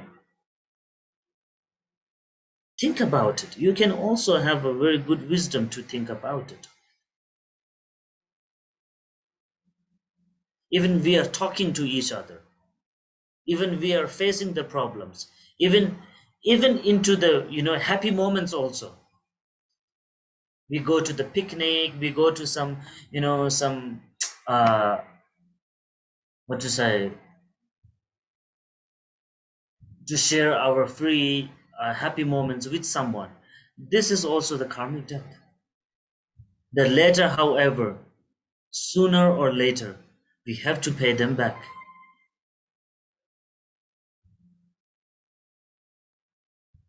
Even on the good bed, on the luxury bed that we are sleeping, is also the karmic debt.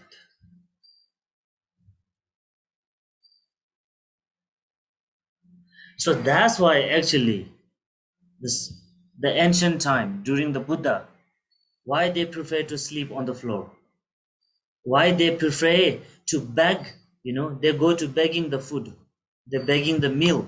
Why? It's because of this karmic debt.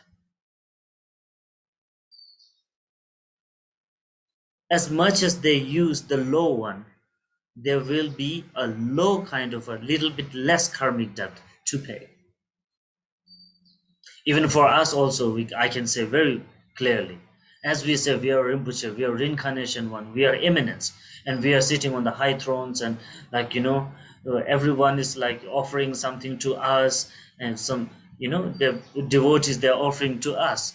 Later, even I and even the masters also, we have to pay them back in a different ways. Definitely 100% for sure. I guarantee it. We also have to pay. People think that no, this is the respect that we must have to do to the masters, to the Rinpoches, or to the someones, to the high ones.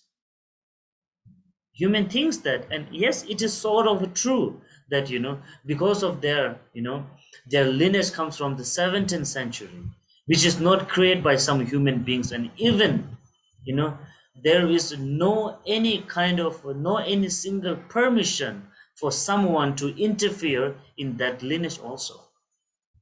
No one has. So that's why he comes from the 17th century, 18th century, 4 or 5 centuries.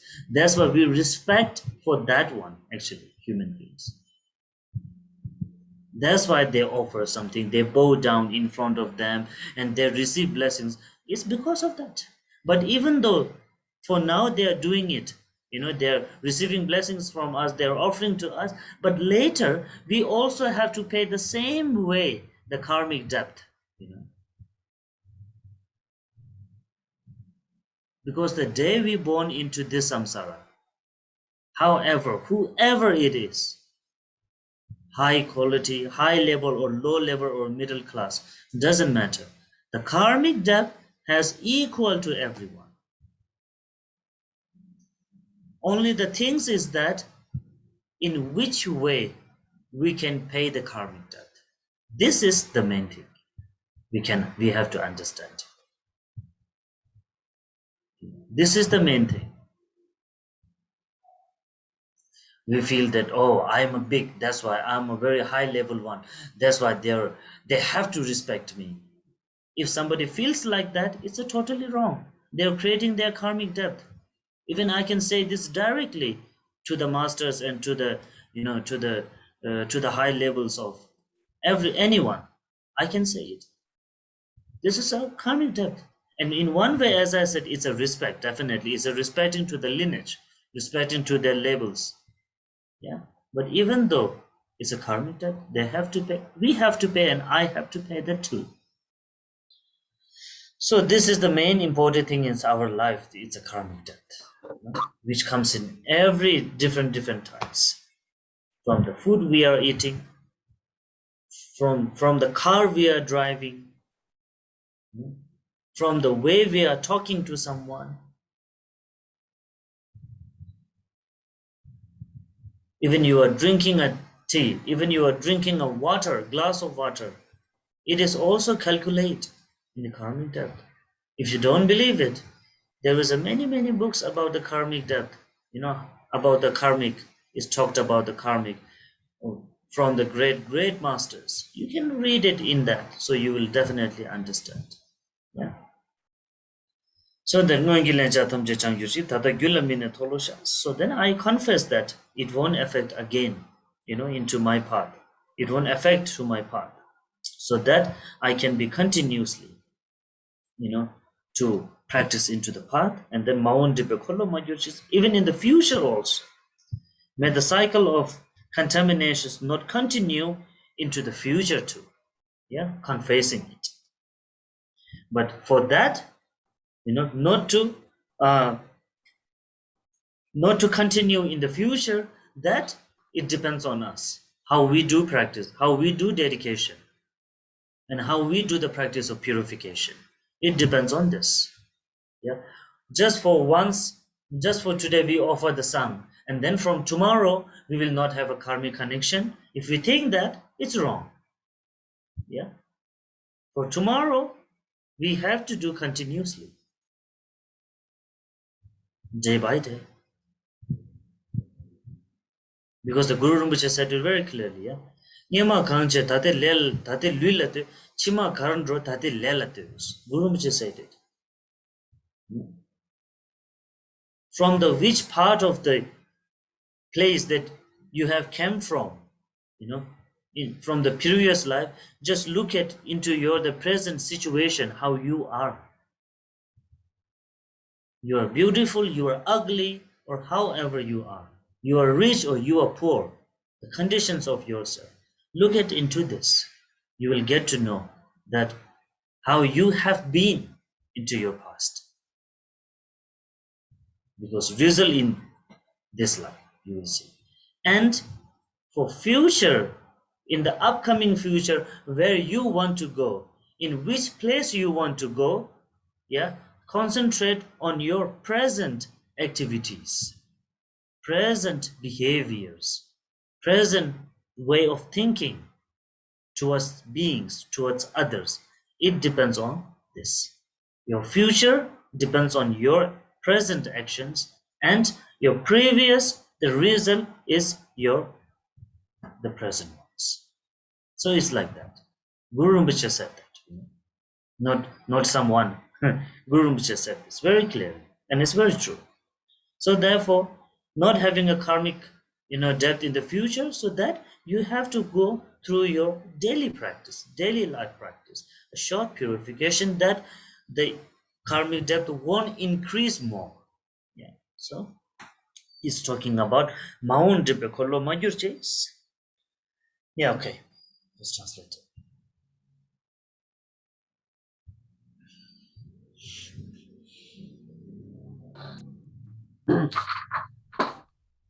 Ờ, dạ thưa, và sau đó là câu là khi biển lớn luân hồi này rỗng cạn, thì tức là sau khi chúng ta đã tịnh hóa tất cả rồi thì tất cả chúng sinh đều đã được vượt thoát khỏi luân hồi và không có còn chúng sinh nào trong luân hồi nữa. Thành ra là khi đó là biển lớn luân hồi đã rỗng cạn rồi.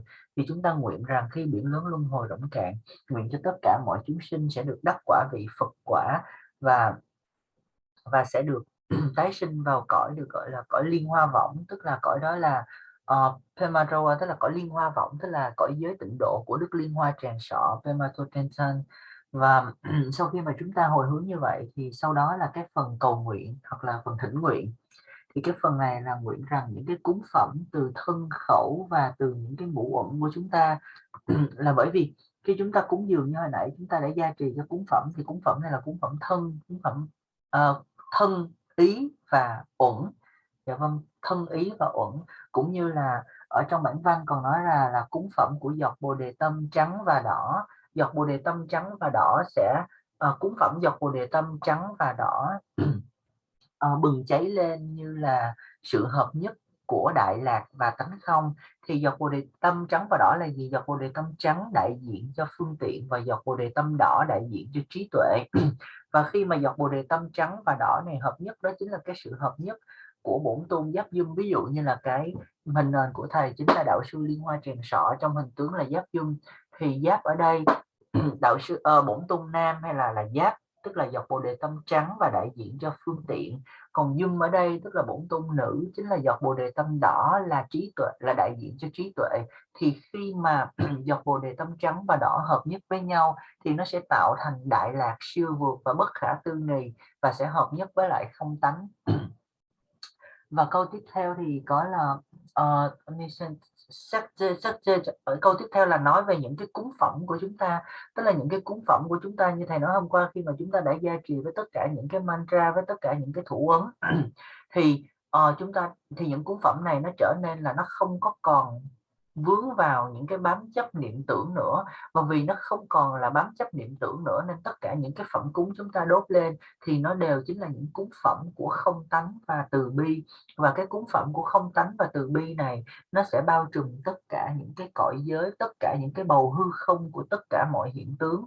Và cái câu tiếp theo là khi mà đã cái cúng phẩm này bao trùm tất cả bầu hư không của mọi hiện tướng thì cõi giới này, tất cả những cái hiện tướng mà chúng ta có thể thấy được, thể nghiệm được cả trong luân hồi và cả niết bàn, tất cả đều trở nên là ngũ kim cương hay là năm kim cương. Kim cương ở đây tính là nói về sự là bất sinh, bất diệt, bất di, bất dịch và bất biến. Thì tức là khi mà đó là những cái gì mà chúng ta nói về cõi tịnh độ hay là siêu vượt siêu vượt ra khỏi luân hồi, là bởi vì tại sao mà trong những cái cõi tịnh độ chư Phật tất cả mọi thứ đều bất biến, bất di, bất dịch, là tại vì nơi đó không có một cái sự không có một cái hiện tướng nào nó thực sự là nó tự hữu bản chất của nó cả, mà tất cả những cái hiện tướng trong đó nó đều trở thành là năm kim cương, tức là nó đều trở thành là bất biến.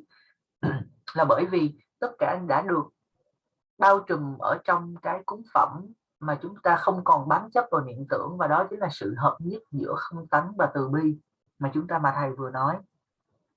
Và sau đó thì trong bản văn nói rằng là con cúng dường con cúng dường khói sang Phật quả tự viên thành. Thì giống như ngày hôm qua thầy đã nói rồi, là trong bản thân của mỗi chúng sinh đều có cái hạt giống Phật tánh, và vốn dĩ ra là Phật tánh nó đã tự bản thân chúng ta đã vốn dĩ có Phật tánh và đã có bản tánh của Phật, nó đã tự động viên thành trong chính chúng ta, mà chỉ vì những cái vô minh, những cái nghiệp quả của chúng ta mà nó làm những cái sự che chướng lại mà chúng ta không thấy được cái Phật quả tự viên thành này của mình.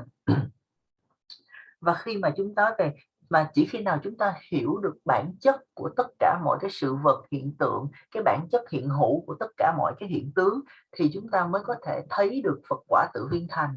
Cái sự hiểu bản chất hiện tướng ở đây thầy không nói đến là giống như khoa học tìm hiểu về bản chất của gió, của nước, của tự nhiên vân vân. Cái đó không phải là hiểu về bản chất, mà là cái hiểu bản chất ở đây tức là chúng ta chứng ngộ được trí tuệ của chư Phật. Và để có được sự chứng ngộ đó, bắt buộc chúng ta phải trả hết những cái món nợ nghiệp của chúng ta. Vì vậy trong cái phần tiếp theo là chúng ta sẽ nói về cái vấn đề là chúng ta sẽ tịnh hóa những cái món nợ nghiệp. Thì chính là những cái món nợ nghiệp nó tạo ra những cái che chướng để mà chúng ta không thể nào chúng ta hiểu được những cái giáo pháp, chúng ta không hiểu được sự thật, chúng ta không hiểu được cái bản chất hiện tướng. Và khi mà chúng ta thực hành bất cứ một thực hành nào đi nữa thì để ý xem là trong tất cả những thực hành đó, cái phần tịnh hóa nó luôn luôn là nó quan trọng, cực kỳ là quan trọng, và chúng ta luôn luôn chúng ta phải thực hành tịnh hóa. Ví dụ như là Đức Milarepa ngày xưa ngài đã thực hành tịnh hóa thế nào? Ngài đã xây rất là nhiều những cái nhà kho khác nhau, những cái ngôi nhà, những cái nhà khác nhau. Ví dụ như là thầy nói là ngài đã xây 9 cái nhà kho rất là lớn, và không phải một lần mà rất là nhiều lần khác nhau. Và ngay sau khi ngài xây xong thì đạo sư của ngài lại nói với ngài rằng là thôi bây giờ con phá đi, ta nhầm rồi, con không được làm như vậy, con phá hết đi và đem hết những cái tảng đá đó đem về cái nơi mà con đã lấy. Sau đó Đức Milarepa ngài đã làm y như vậy, và sau khi ngài đã đem hết đá về nơi ngài đã lấy rồi, đạo sư của ngài lại nói nữa, ui ta nhầm rồi, xin lỗi, bây giờ con hãy xây lại tất cả những cái nhà đó đi. Mà sau đó ngài lại chấp nhận, ngài vẫn làm như vậy, ngài vẫn đem hết đá về ngài xây lại.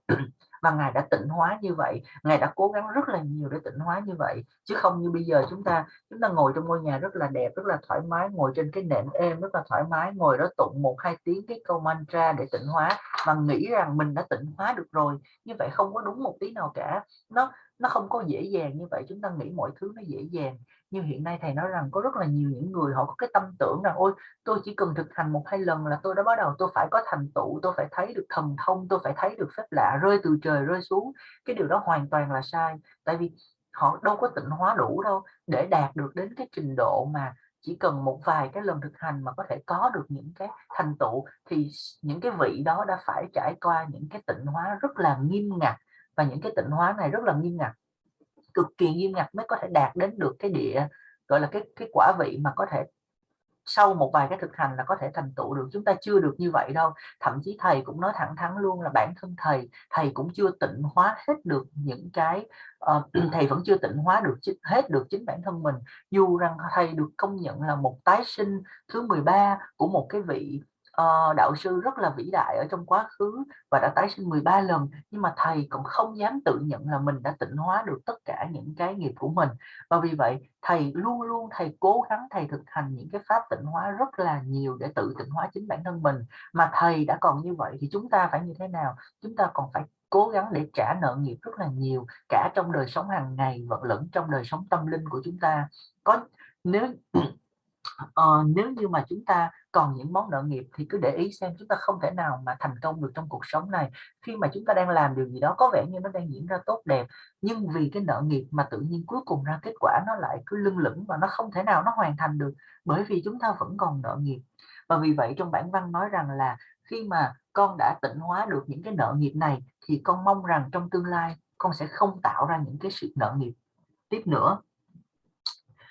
Ví dụ như là ta nghĩ rằng ôi kiếp này tôi có mượn nợ ai đâu thì làm sao mà tôi có nợ nghiệp. Nhưng mà chúng ta phải hiểu rằng là những cái nợ nghiệp của chúng ta nó xảy ra trong từng cái sát na, trong từng cái giây phút mà chúng ta sống trong cái cõi giới này.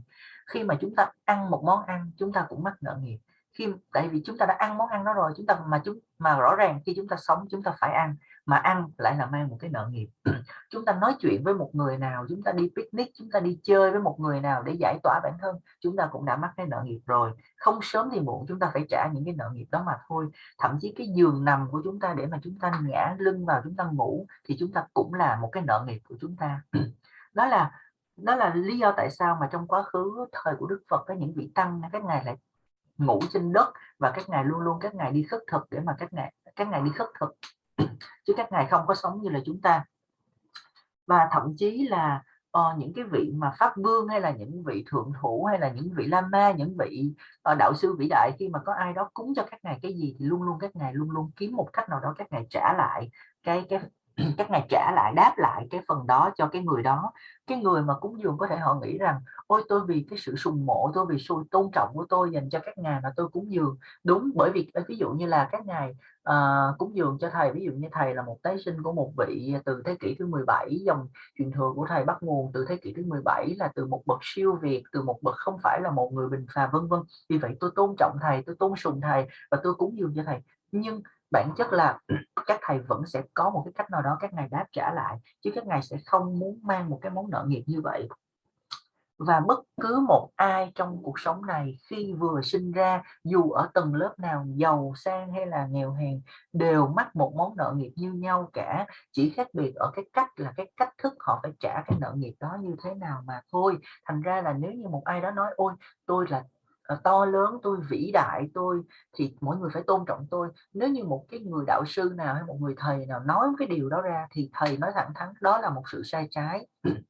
Và cái món nợ nghiệp này á, nó xuất hiện, thầy nhắc đi nhắc lại, nó xuất hiện trong đời sống chúng ta từng giây phút mọi nơi, từ thức ăn chúng ta ăn, từ cái xe chúng ta đi, từ chúng ta, mà nó sẽ từ cái cách mà chúng ta nói chuyện với người khác, chúng ta cư xử đối xử với người khác, chúng ta uống một ly trà, chúng ta uống một ngụm nước, tất cả nó đều được tính vào những cái món nợ nghiệp của chúng ta cả. Và không phải là cái điều này một mình thầy nói đâu, rất là nhiều những cái quyển sách mà của từ những bậc đại đạo sư các ngài đã viết về điều này rất là rõ, chúng ta có thể tìm để đọc hiểu thêm về nợ nghiệp như thế nào. Và vì vậy thì chúng ta mới nguyện rằng, con nguyện rằng trong tương lai những cái món nợ nghiệp con đã tịnh hóa rồi, nó sẽ không có ảnh hưởng, nó sẽ không xảy ra lại, và nó không làm ảnh hưởng trên cái con đường tu tập của con nữa, để mà con có thể tiếp tục con tu tập trong bây giờ và trong tương lai. Bởi vì tương lai thì luôn luôn phụ thuộc vào hiện tại. Nếu như mà nếu như mà chúng ta nghĩ rằng ngày hôm nay tôi cúng dường Riwo Sangchod xong ngày mai tôi không cúng nữa, bỏ đi, nó không phải như vậy. Chúng ta phải luôn luôn tinh tấn cúng dường liên tục mỗi ngày, tinh tấn như vậy. Và giống như Đức Guru Rinpoche ngài nói rằng, để con biết được quá khứ con như thế nào, tiền kiếp con như thế nào, con hãy nhìn vào trong cái hiện tại của con. Hiện tại này con xinh đẹp hay con xấu xí, con nghèo hay con giàu, vân vân.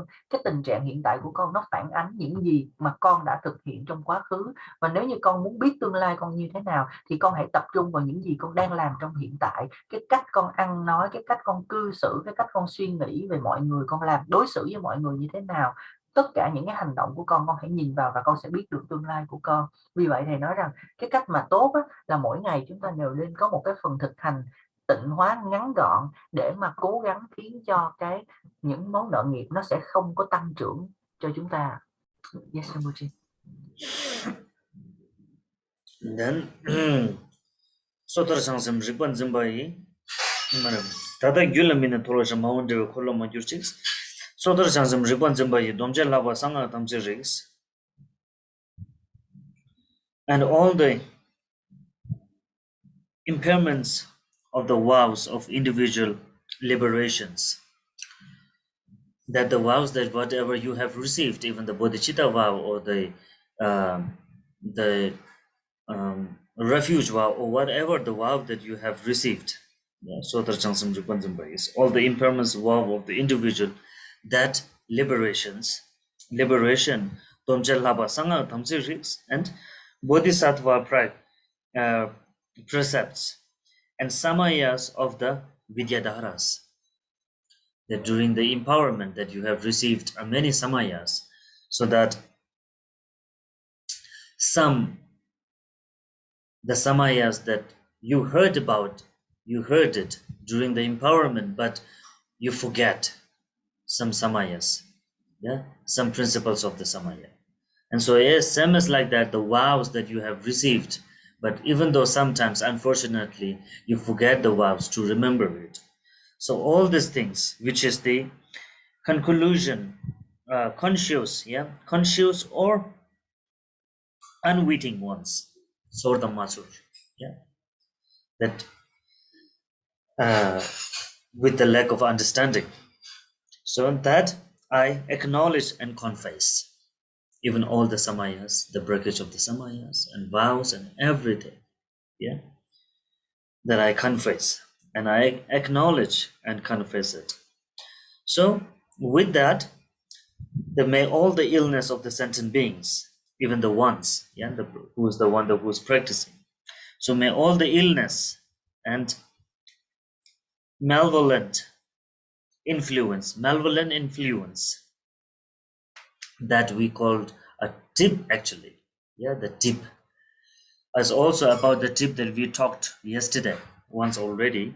So all these kind of things, that contamination and defilements be purified, yeah, defilements be purified, and also Nemuk Tsungi Kalpashi Gyuchis, Nemuk Tsungi, may the ages of plague and famine and warfare be equaled. Yeah, cooled.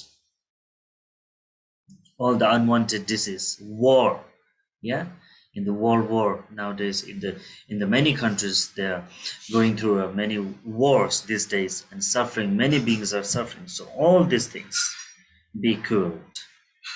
And now, okay, now when we reach at the sentence of Tata Gyula Mine Toloshaks, yeah, just little bit above.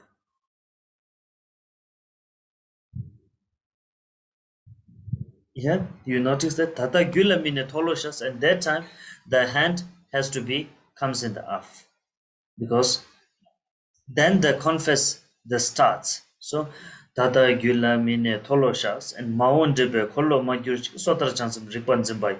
Domje laba sanga tamse sorda masru nyamba tolosha nedun tibda mizang tagyurchi nemu tsongi kalba shigyurchi.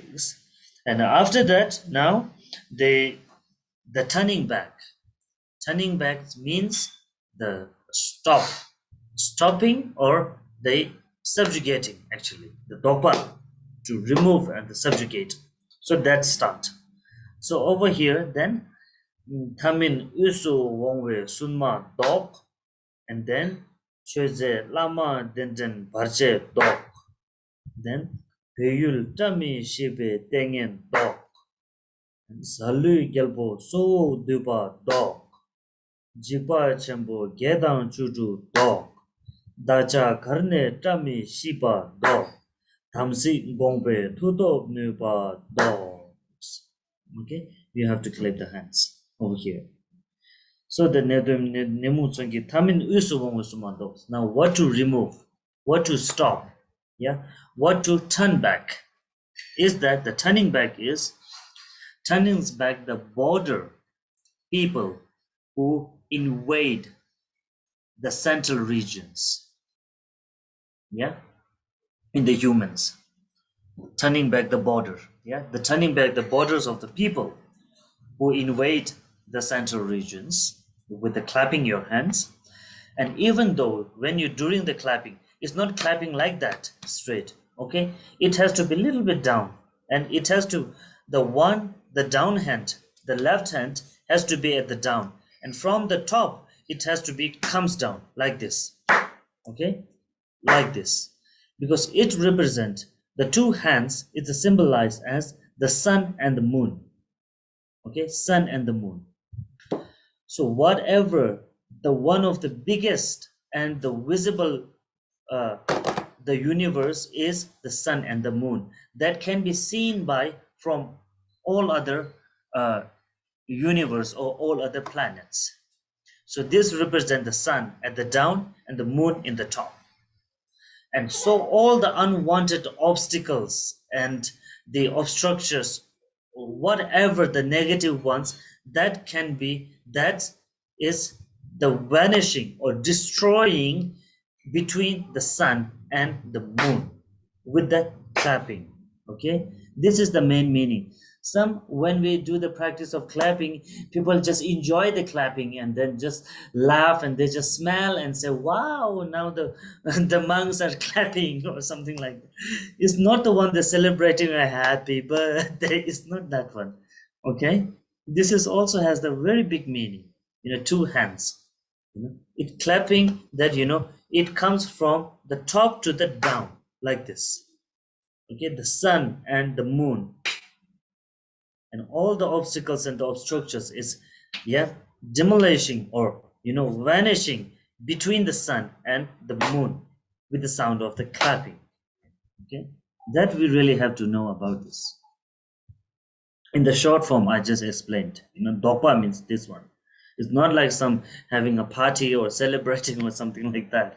Okay, so that central region, and then secondly, Choze Lama Denden Parche Dogs.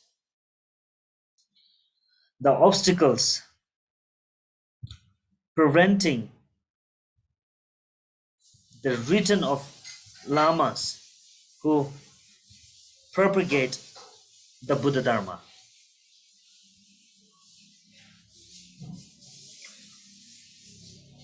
Averting the obstacles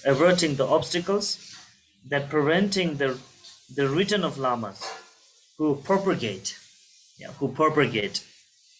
averting the propagate ones to the Buddha Dharma. And then Peyul Tamishibi dogs. Yeah. Peyul Tamishibi dogs. And because the song, as I told you, yeah, which is the presented from, it was comes from the composed from the Tibet side. Yeah, the all over comes from the Tibet. It's not the composed in the India or some other places. As I said yesterday in the beginning, usually the sung practice that belongs from the Samye. Yeah, they start the Samye when they establish and in the inaugurations of some Samye, so the sun Guru to represent. So that's why over here it is mentioned about ever the bad omens that bode ill for the homeland of Tibet, actually. Yeah, over here it is mentioned the Tibet is because of that. Okay, otherwise, yeah, in the Tibet also, because the Tibet was the before the Guru Rinpoche it called the Sinpo Yul. Yeah, there was a many spirits and the demons over there. So therefore, the king Trisong Devsan couldn't be able to build the Samye, and that's why he invited Guru Rinpoche when he was in the Nepal. Guru Rinpoche when he was in the Nepal, so he invited from there. So Guru Rinpoche flew up from Nepal to Samye. Yeah, from the Nepal he flew up. So it's because of that. So that's why he's talking about the bad omens of the Tibet, the homeland of Tibet. But into your visualization, when you are doing a practice from the Vietnam, so you can also imagine in your mind about your Vietnam country also. Okay, doesn't matter. And then averting the planetary focus of Naga and the king demons who rob us of life forces and life breath. As also we said here, we offer the sung for those to fulfill their wishes according to in the behalf of taking our life. So now also averting their also power and the forces of the Naga and all the demon kings who really after our life to take and force us to take the life breath from us. Yeah, dogs. And averting the Jikpa Chembo Gyadang Juruk dogs. Now this is the kind of the all together is talking about the all together. Averting the 8 and the 16 major kinds of fears. The fears that comes anything. The fears of the cyclones, the fears of fire, fears of floating, fears of the earthquake, and even the fears, many different types of fears from the demons and the spirits all together, concluded all together and saying it, avert the 8 and the 16 major kinds of the fears. Yeah, averting this. And Dakcha Karneta Mishibados. Now, averting just once before the final is saying, averting all that inauspiciousness for me and those around me, those around the ones. From your neighborhood, from your family members, from your relatives, or from your business partners, or whoever, whoever. Is not talking about the averting means like we are totally making something what you called uh, like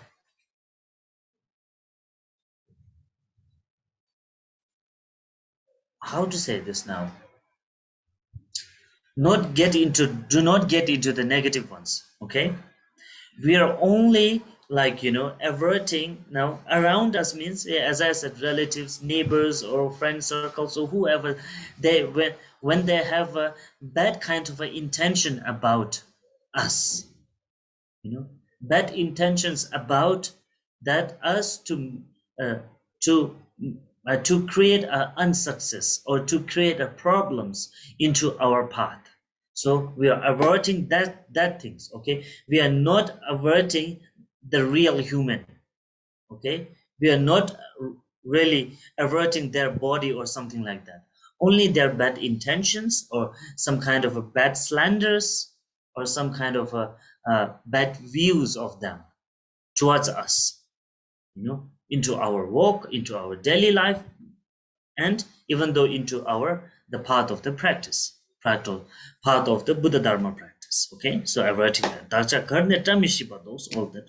And then finally, the Thamsin Gongpe Tutopnipados, averting the force, strength and the power of demons of broken Samaya and Gongpo spirit. Okay, Gongpo spirit. This really one of the biggest, obstacles for the person who does the Vajrayana practice, or even the practice of the great kind of uh, uh, great kind of a secret empowerments or secret transmissions. When we don't have the great faith and the motivations, and still in some kind of a, in the negative way of understanding, we do the practice to have a benefit from others. Nowadays it's very much, we think like, oh, I will receive this empowerment, so then after I receive this so and so deity's empowerment, then now I will show off to the people that I can do this kind of a practice, I can do this kind of a worthful things. They totally get misunderstood. Just only receiving empowerment, just only receiving some documentary or commentary of so and so deity, that person will 100% not be able to do this kind of a things. 100%. That person not will be able to do, is not allowed it. Just only receiving one's empowerment, just only receiving one kind of a commentary, we are not ready to do that. Because to do that, after not only receiving empowerment, not only receiving commentary, first we have to, as I just said, Tawa, Gompa, Chepa. Yeah, these three things. You remember? Great view, great meditation, and great conduct, behavior. We have to go through these three for once, especially for the one. After receiving the empowerment, after receiving the documentary or commentary, with the permission of the guru, we have to get into the practice first. The one have to get not only the practicing for some days and then we are qualified. No. We have to get into the deep practice, and also we have to have the great experience by ourselves. Okay? We have to have the great experience within ourselves, within our mind. Then this experience we have to share with the guru from whom we receive the transmission or instructions or commentary. We have to have the share our experience to the guru, and then guru will judge whether the person is now qualified with the practice or not. Even anything practice, before doing some rituals, before even doing something, we are not only doing with that we have received the empowerment, so now we are totally like permitted to do any kind of a rituals. No, not even for us to. Even the master who do the power for other, who do something like very, very worthful rituals to other, even we also have to have the permission from our guru to do this kind of a things, that we have to be qualified to do these things, to do the worthful things. Yes, we have to have the experience through the retreat, through the practice, and then these things we have to respond back to the guru, and then guru will judge, and then he will decide that yes, now from today you are permitted to do these things. You are permitted to do the power. And also the power doesn't mean that, those who have received the power can do power to other also. No, there's a very big difference. Self doing power and doing power to other, doing power to the dead ones. It's a very, very difference. And even to do that also, first we have to qualify it from self power. And then with the self power, guru will see, the master will see, master will definitely examine it as that the person is really qualified even to do to other or not. Because all of us, all the people who have received the power from the guru has not allowed it to do the power to other. When you with unknowingly, to be honest, with proudly, if we do something poor to other, then it will definitely 100% will make the one's life shorter. Definitely 100% sure,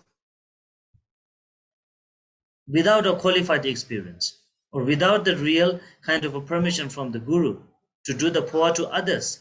We just do like pay like this, then it will definitely make the one's life shorter.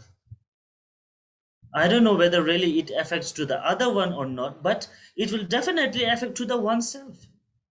Really. For example, I'm giving my example. If I, for example, if I do the power without permission from the guru, I just say pay. It's not sure that I'm really benefiting that the dead ones or not, but really I'm benefiting for myself to make my life shorter with doing it randomly.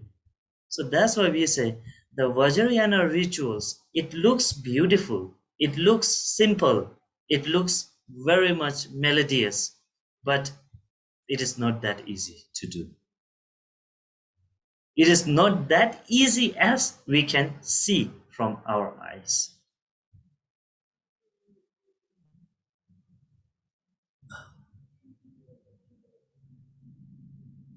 For that's why in Tibet, until nowadays, very old age, they become 70, 80, 90 years old.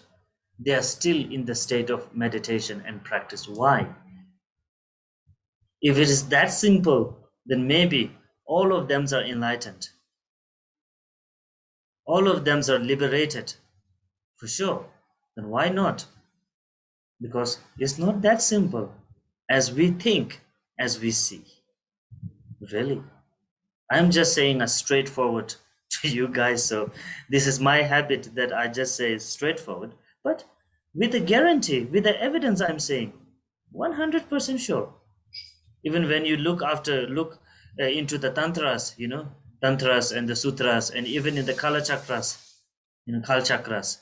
all about the great secret Vajrayanas, the Tantrayanas. It is written how to do, what is it, and what not to do. Very much clearly written in the Kala Chakra text. Yeah. So that's why. And that's why the breaking samayas. Yeah, the demons of broken samaya. This is the Gompo. Yeah. Gonpo is the one of the biggest and the very strongest one that really affect to the Vajrayana practitioners. Yeah.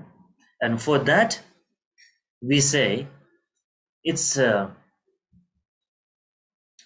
Gompo demon to protect from the Gompo demons, Gompo spirits.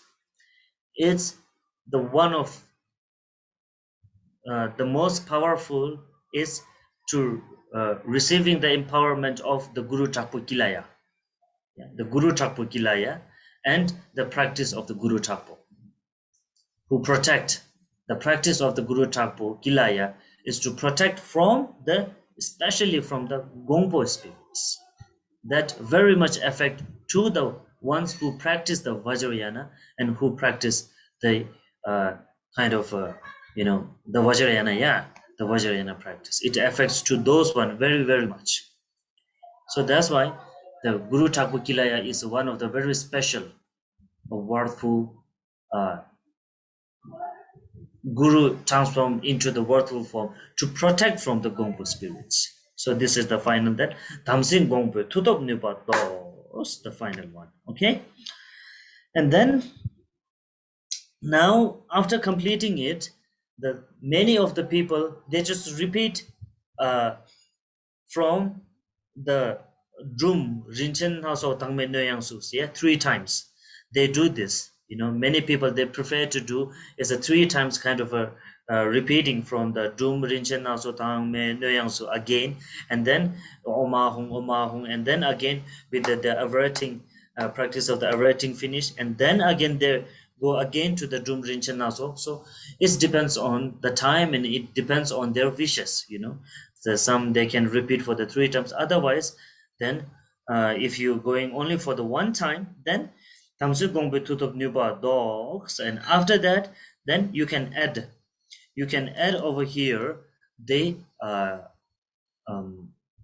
what is it, the lungta, lungta.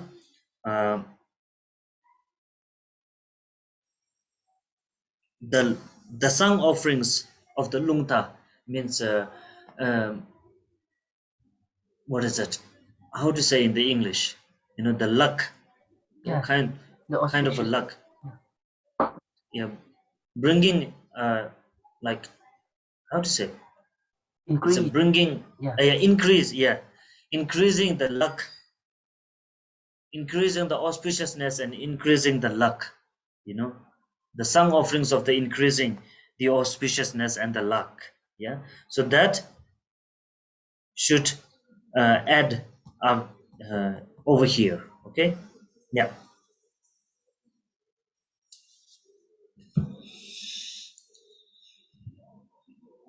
Yeah, translated. Yes, Rinpoche. Dạ thưa là sau đó thì sau đó thì chúng ta sẽ sám hối đến là tất cả những cái giới nguyện, mà chúng ta đã nhận được, bao gồm là việc giải thoát giới, bao gồm là Bồ Tát giới và bao gồm là mật giới. Những cái việc giải thoát giới, một cái ví dụ như là lời nguyện quy y của chúng ta, Bồ Tát giới ví dụ như là phát khởi Bồ Đề Tâm của chúng ta, và đặc biệt là những samaya, tức là những mật nguyện mà chúng ta đã thọ nhận trong những quán đảnh, mà tất cả những cái giới nguyện này mà chúng ta vô tình hay chúng ta cố ý mà chúng ta lãng quên, thì con cũng xin nhận lấy cái lỗi lầm đó và sám hối những cái lỗi lầm đó. Mà sau khi mà chúng ta đã sám hối tất cả những cái lỗi lầm như vậy, thì chúng ta sẽ đến cái phần là nguyện. Chúng ta sẽ đến cái phần là bạc trừ, tức là chúng ta sẽ nguyện mọi bệnh tật và ảnh hưởng xấu. Những cái ảnh hưởng xấu ở đây là những cái năng lượng giống như là năng lượng drip mà như thầy đã nói, và tất cả những cái sự nhiễm ô, tất cả những cái sự suy đồi sẽ được tịnh hóa. Nguyện tất cả những cái bệnh tật, những cái bệnh truyền nhiễm, những cái bệnh dịch, những cái nạn đói và chiến tranh sẽ được tiêu trừ. Và sau đó là chúng ta sẽ thấy là có những cái chữ dot, tức là đây là thực hành dotta, tức là thực hành bạc trừ. Thực hành bạc trừ như vậy thì như thầy đã hướng dẫn, thì cứ sau mỗi chữ dot như vậy thì chúng ta sẽ vỗ tay. Vỗ tay là chúng ta sẽ không phải là cứ vỗ tay thích thế nào cũng được, mà luôn nhớ là hai tay của chúng ta là tay trái đại diện cho mặt trời, tay phải đại diện cho mặt trăng. Và khi vỗ như vậy, tay trái sẽ đặt dưới và tay phải sẽ từ trên vỗ xuống. Nghĩa là sao? Tức là những cái gì là tiêu cực thì chúng ta sẽ dùng mặt trời và mặt trăng. Mặt trời và mặt trăng chính là hai tinh tú lớn nhất mà chúng ta có thể nhìn thấy được. Và dưới cái sự vỗ vào nhau giữa mặt trời và mặt trăng, giữa hai tay của chúng ta, tất cả mọi ảnh hưởng tiêu cực sẽ bị hủy diệt giữa mặt trời giữa mặt trời và mặt trăng này với cái tiếng vỗ tay. Nhiều người họ nghĩ ôi vỗ tay như vậy vui quá rồi, giống như là chúc mừng sinh nhật nhau, vỗ tay vui đùa, nhưng mà không, cái việc vỗ tay này nó mang một cái ý nghĩa rất là sâu sắc. Và như vậy thì chúng ta sẽ bạc trừ cái gì? Ví dụ như trong bản văn có nói là xin bạc trừ hết những cái thế lực xâm lăng, xin bạc trừ hết những cái thế lực, những cái sự xâm hại thọ mạng của chư đạo sư, xin bạc trừ hết tất cả những cái điềm xấu và những cái gì mà làm hại đến xứ Tuyết Tây Tạng. Ở đây nói đến là Tây Tạng bởi vì như thầy đã nói là cái thực hành săn này cũng như khói hương này đến từ Tây Tạng, và đặc biệt là ở Samye, tức là tu viện Samye. Thì trước đây ở Tây Tạng có rất là nhiều những cái loài quỷ ma, những cái loài tinh linh. Thì khi mà ngài Đức vua Trison Decen ngài muốn xây dựng tu viện Samye và ngài bị cản trở, ngài không thể xây dựng được tu viện Samye, thì ngài đã khẩn thỉnh đạo sư Guru Rinpoche. Và khi đó đạo sư Guru Rinpoche ngài đang ở Nepal, và ngài đã bay từ Nepal qua bên Tây Tạng, và ngài đã hỗ trợ cho ngài Trison Decen xây dựng nên tu viện Samye. Nhưng mà ở đây trong bản văn thì nói về là Tây Tạng, nhưng mà khi chúng ta thực hành chúng ta có thể quán tưởng đó là Việt Nam. Và sau đó là xin hãy bạc trừ tất cả 8 nạn và 16 chướng ngại. Thì ở 8 nạn 16 chướng ngại ví dụ như là những cái nạn về động đất, thiên tai, lũ lụt vân vân, những chướng ngại về lửa, về nước, về quỷ ma, về tinh linh vân vân, tất cả những chướng ngại và nỗi sợ của con người đều được bao trùm ở trong đây. Và sau đó thì nguyện cho mọi điềm hung cho con và chúng sinh sẽ được tiêu trừ. Và thậm chí ý ở đây còn nói đến là những cái sự mà ảnh hưởng xấu của những cái người xung quanh chúng ta đến cho chúng ta ví dụ như khi chúng ta đọc cái này và chúng ta nghĩ điều đó, chúng ta không phải là chúng ta bạc trừ một con người, mà chúng ta đang bạc trừ hoặc là phá hủy đi cái động cơ xấu, cái niệm tưởng xấu, mà hoặc là những cái hành động xấu của họ ảnh hưởng xấu lên cho chúng ta, ảnh hưởng xấu trên cái đạo lộ tu tập của chúng ta, chứ chúng ta không có bạc trừ cái con người đó. Và cuối cùng là nguyện những cái nguyện tà lực của những loài quỷ phá giới nguyện Samaya và loài quỷ Gompo được tận diệt. Thầy nói rằng đây là chướng ngại cực kỳ lớn đối với lại những hành giả kim cương thừa, đặc biệt là những ai mà nhận những cái quán đảnh hay trao truyền bí mật. Bởi vì sao? Có rất là nhiều người khi mà họ nhận quán đảnh mà họ không có một cái sự sùng mộ thanh tịnh và tri kiến đúng đắn. Họ nhận, đặc biệt là nhận những cái quán đảnh bí mật, họ chỉ nói là họ giữ trong đầu họ là ôi tôi thích nhận cái quán đảnh này quá, quán đảnh này bí mật nè, tôi nhận quán đảnh này xong rồi tôi sẽ đem ra tôi phơi bày với mọi người rằng ôi tôi nhận được quán đảnh hung nộ, quán đảnh bí mật thế này thế kia, rất là dữ dội, rất là tự hào. Thầy nói rằng chỉ nhận một quán đảnh hay là chỉ nghe một cái giảng luận thì 100% không bao giờ có thể thực hành được trọn vẹn cái thực hành đó, và cũng không được phép thực hành. Thầy nói rằng là đầu tiên là phải có kiến thiền hành đúng đắn, như thầy nói phải có tri kiến đúng đắn, suy nghĩ đúng đắn thì mới dẫn đến hành động đúng đắn. Khi đã nhận được quán đảnh, khẩu truyền và giảng luận đầy đủ thì chúng ta phải có sự cho phép của đạo sư guru của chúng ta thì chúng ta mới được phép thực hành cái thực hành đó, và không phải là chỉ thực hành một vài ngày, mà chúng ta phải thực hành rất là chuyên sâu cái thực hành đó. Và khi thực hành chuyên sâu như vậy, chúng ta phải có được cái thể nghiệm thực chứng từ trong chính nội tâm của mình. Sau khi mà chúng ta có cái thể nghiệm thực chứng từ trong nội tâm, chúng ta phải nói lại cho đạo sư guru chúng ta biết cái điều đó. Và sau đó thì guru mới xem xét xem là người đó có đủ phẩm tính đối với thực hành đó hay chưa. Đặc biệt là trước khi mà thực hành bất cứ một cái nghi thức nào thì chúng ta cũng phải được chứng nhận từ chính đạo sư của chúng ta. Trong Kim Cương Thừa là như vậy. Dù là những vị đạo sư, khi các ngài muốn thực hành một cái nghi thức nào trong Kim Cương Thừa, các ngài cũng phải được sự cho phép từ đạo sư của các ngài. Ví dụ như là có nhiều người họ nghĩ rằng là ôi tôi có thể làm cái lễ Powa cho người khác, tôi có thể làm thực hành chuyển di thần thức cho người khác, tôi có thể lập một cái đàn lễ thực hành hung nộ để mà làm một cái thực hành gì đó, nhưng mà họ không có sự cho phép của đạo sư thì không được. Không có ý nghĩa rằng, tức là không phải là rất là nhiều người hiện nay họ nhận được cái pháp Powa hay là chuyển di thần thức, nhưng mà không có nghĩa là họ được phép làm Powa cho người khác. Cái việc mà thực hành chuyển di thần thức cho tự bản thân mình nó khác với việc thực hành chuyển di thần thức hay là pháp Powa cho người khác. Sau khi mà một người mà họ thực hành cái pháp Powa này thật sự là tinh tấn và chuyên sâu thì họ mới đến với lại guru thì guru mới xem xét, đạo sư mới xem xét là họ có được phép đủ phẩm tính để mà họ làm được cái phô qua cho người khác hay chưa.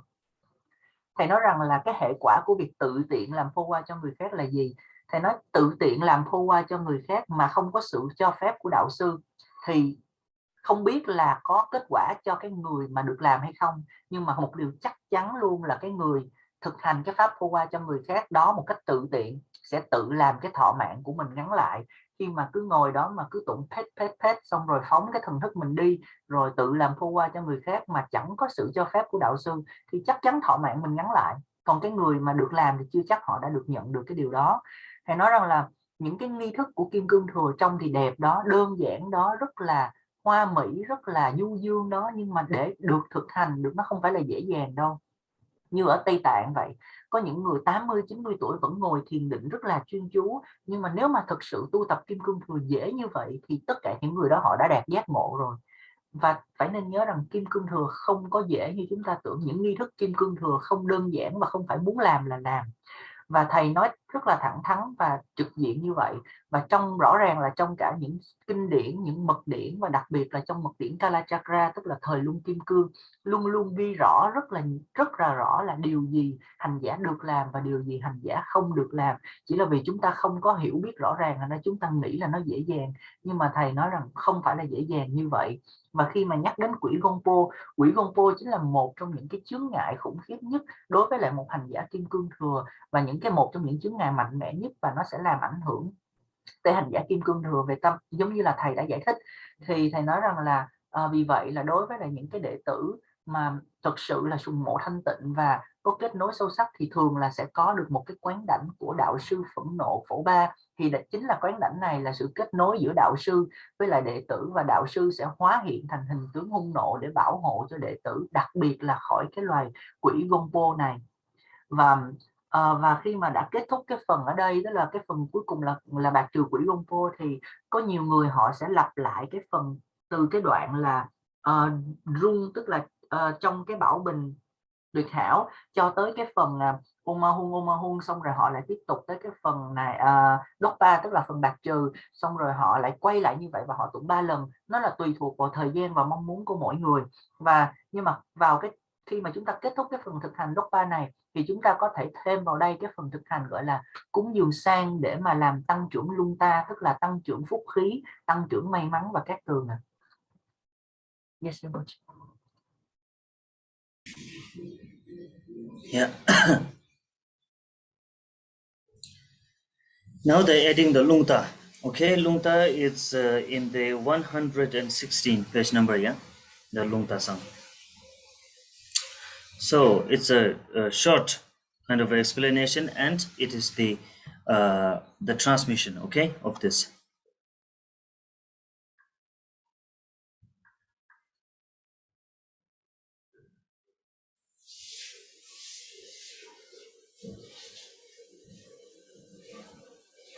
And this is actually the lungta. Lungta has the main is the horse in the center. Yeah.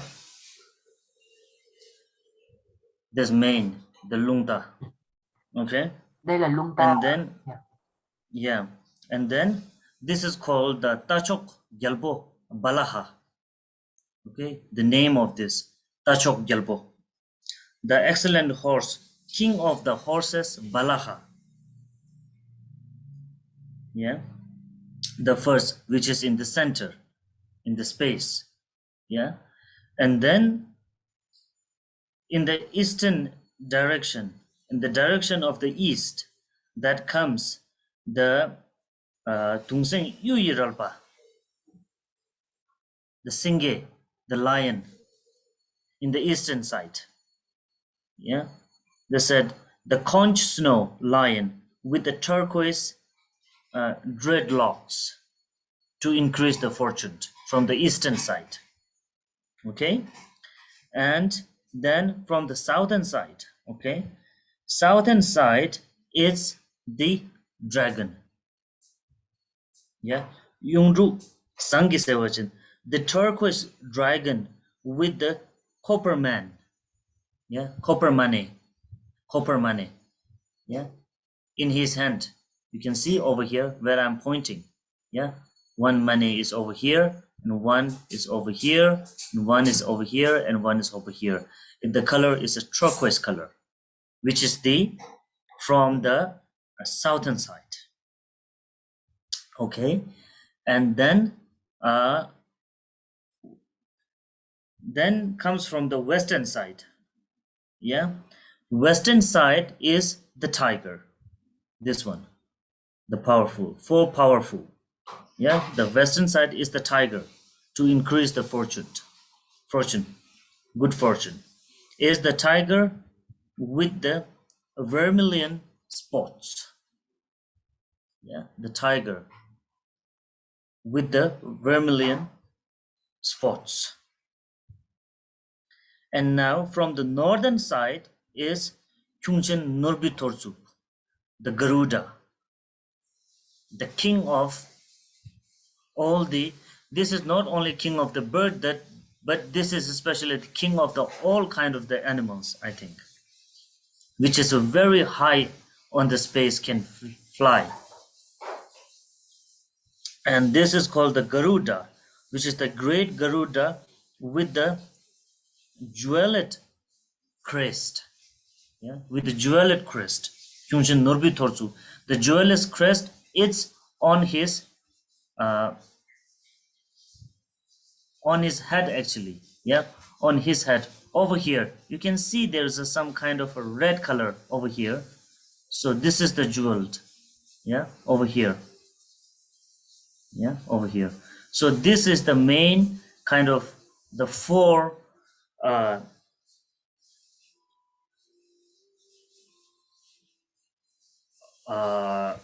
the Lungta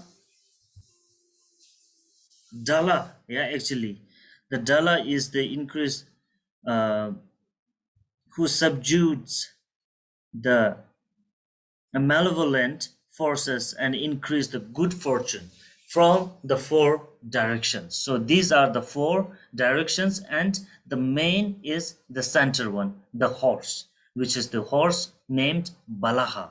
Okay, so Lungta is from these actually, and this all called, this four and the center five, this called the Lungta. Okay, Lungta. Some people may think the Lungta is only about the flag. This is not talking the name of the flag. Actually, this is the name of those five ones. In which flag those fives are there included. So this is called the Lungta, to increasing the good fortune for the ones. Okay. So this now it's a kind of the short explanation, and now I will give you the transmission of it. Okay. Dạ thưa, là thầy cho chúng ta một cái giới thiệu ngắn, và sau đó thầy sẽ ban khẩu truyền cái bản văn cúng dường khói Lunta này. Thì thầy nói rằng đây chính là Lunta. Lunta bình thường người ta hay nghĩ rằng nó là cái cờ Lunta, nhưng mà không phải. Nó đại diện cho là năm vị Rala, gọi là Lunta Rala, tức là 5 cái vị mà bạc trừ những cái giống như là 5 vị thần mà bạc trừ những cái quỷ, những cái gì mà tiêu cực và đem lại cái sự cát tường cho chúng ta. Thì ở giữa chính là cái vị Rala chính, đó chính là trong hình tướng là ngựa, gọi là Balaha.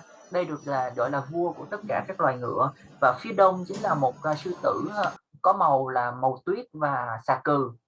Và ở phía nam đó chính là một vị rồng màu xanh với lại những cái viên ngọc ở trong 4 chân của mình, và viên ngọc này là viên ngọc đồng. Và ở phía tây đó chính là vị có hình tướng là hổ với những cái vện vằn trên người của mình. Và ở phía bắc đó chính là vị gọi là Garuda. Garuda tức là kim sĩ điểu. Thì không chỉ là vua của tất cả những loài chim, mà thầy nói rằng đây là vua của tất cả những loài động vật, và ngài có thể bay cao nhất trong hư không so với tất cả những cái loài vật khác. Và ở trên đầu của ngài thì có một cái hòm bảo châu. Và đây chính là những cái vị Rala của Lunta. Và khi mà thầy giới thiệu chung cho chúng ta biết như vậy, và bây giờ thầy sẽ ban khẩu truyền nè.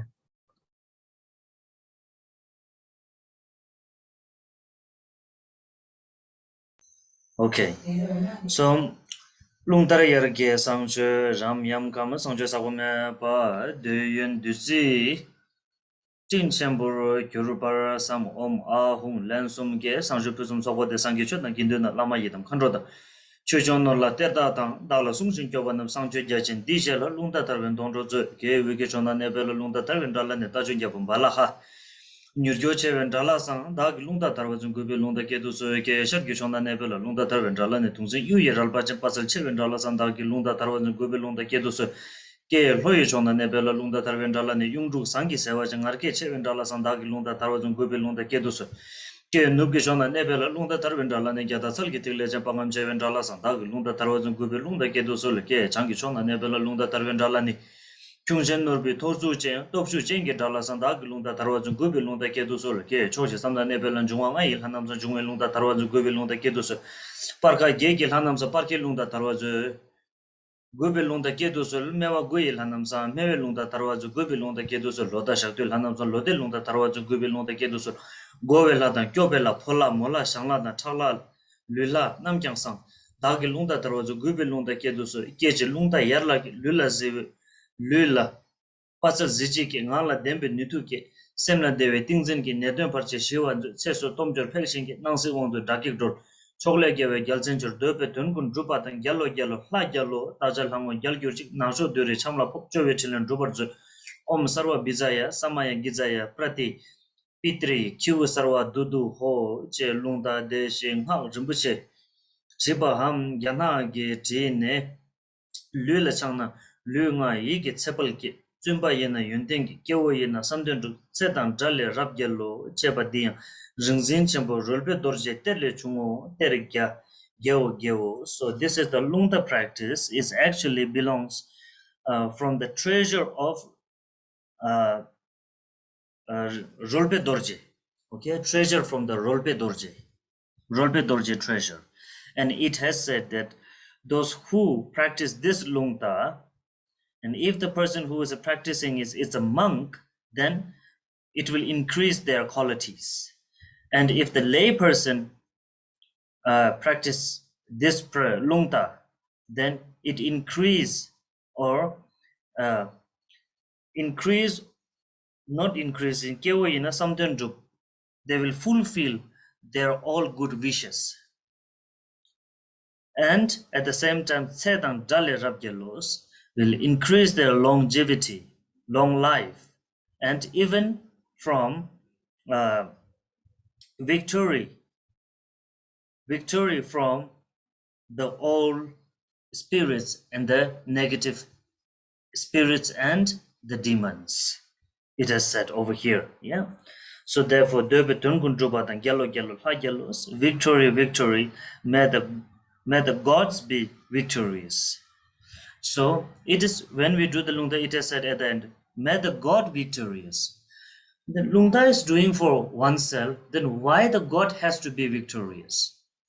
Because when the God have the victorious from the demons and from the asura, yeah, from the demigod, then when the God victorious, then if the God happies, if the God is victorious, then that good fortune comes from the God.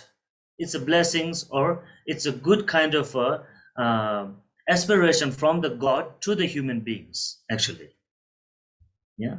So that's why God has to be victorious, because to have a good fortune for us, for the human beings. That's why it says yellow, yellows, victorious of the gods. And Dachal Hango Gyalgyurchis. And after the victorious of the God, then may all our deities be victorious. This is talking about the deities of the one's life. Each and every human beings in their life, there is a one personal deities which belongs to them from the day we born to until the day we die.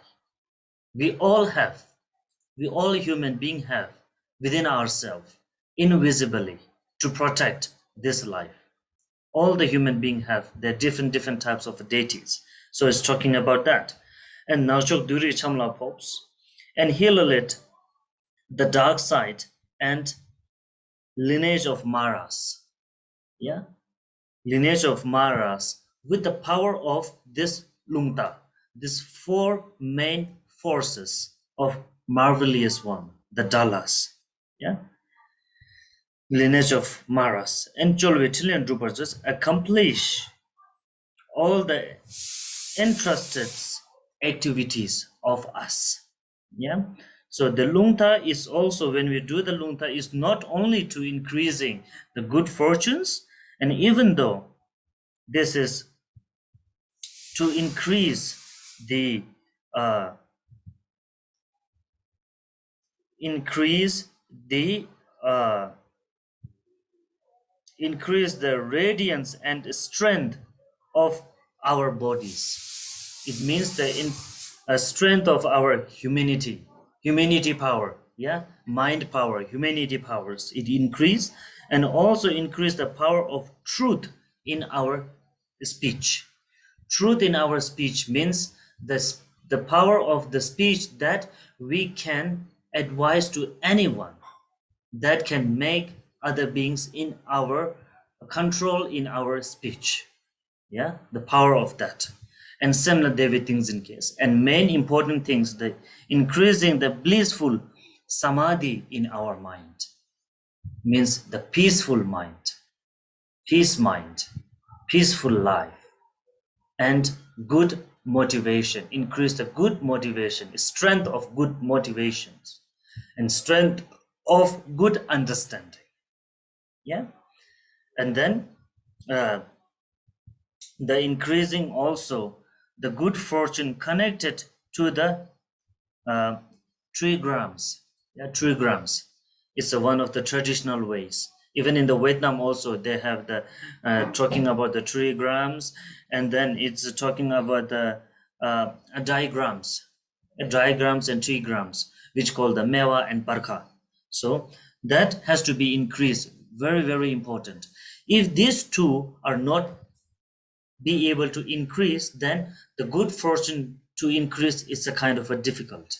For that, first of all, we have to take care about the trigrams and diagrams to increase. And when that to increase in our life, then good fortune will increase by itself. And good fortune means a good luck, a success. And at the same time, success, longevity, yeah, long life and prosperities. Also, therefore, it comes after the increasing of trigrams and the diagrams. Okay, so this is the thing, the benefit of the lungta. Okay, and then after the lungta, there is a one more thing, but I'm not sure that whether it is over here or not. This is called the one of the young cook. Yeah, young cook, to bringing back all the long life, and it says the life of breath, prosperities, and everything that recently we talked during the uh, uh, Riwo Sangchod, yeah, the spirits who took from us our long life, our good health, and everything, to bringing back, and all the bringing the wealth, yeah, from the young cook, from the dadar, from the 5 colors of the dadar. I'm not sure that whether it has in uh, the book or not, but also some people, when they practice the Riwo Sangchod after the lungta, and they include the yangkuk also, but it is depend on the necessary. Yeah, some they wish to include, and some they don't. So now, if the lungta is not want to include over here, then the any kind of a circum practice, yeah, any kind of a short or the long circum practice, whatever so you can add after the lungta. Okay, you can add the circum. So circum is one of adding it because of that, to make more strong, yeah, more solid the lungta, to increase it into the more positive way and more strong way. That helps and the support from the Serkem offerings to the Dharmapalas and all other deities. Okay, the Serkem is actually for that. So that many of them, they include the Serkem. There any kind of a Serkems that they know usually. Okay, so they just they just add after the Lungta practice. And now after the Lungta, and now the final auspicious prayer, and then the dedication, the final dedication prayers of the Riwo Sangchod. Okay.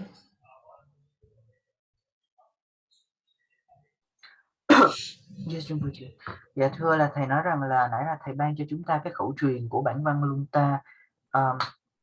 Thì bản văn Lunta này là vẫn chưa được Việt dịch ra ạ. Dạ thì bản văn này là đến từ tẹt ma của đợi con một tí xíu.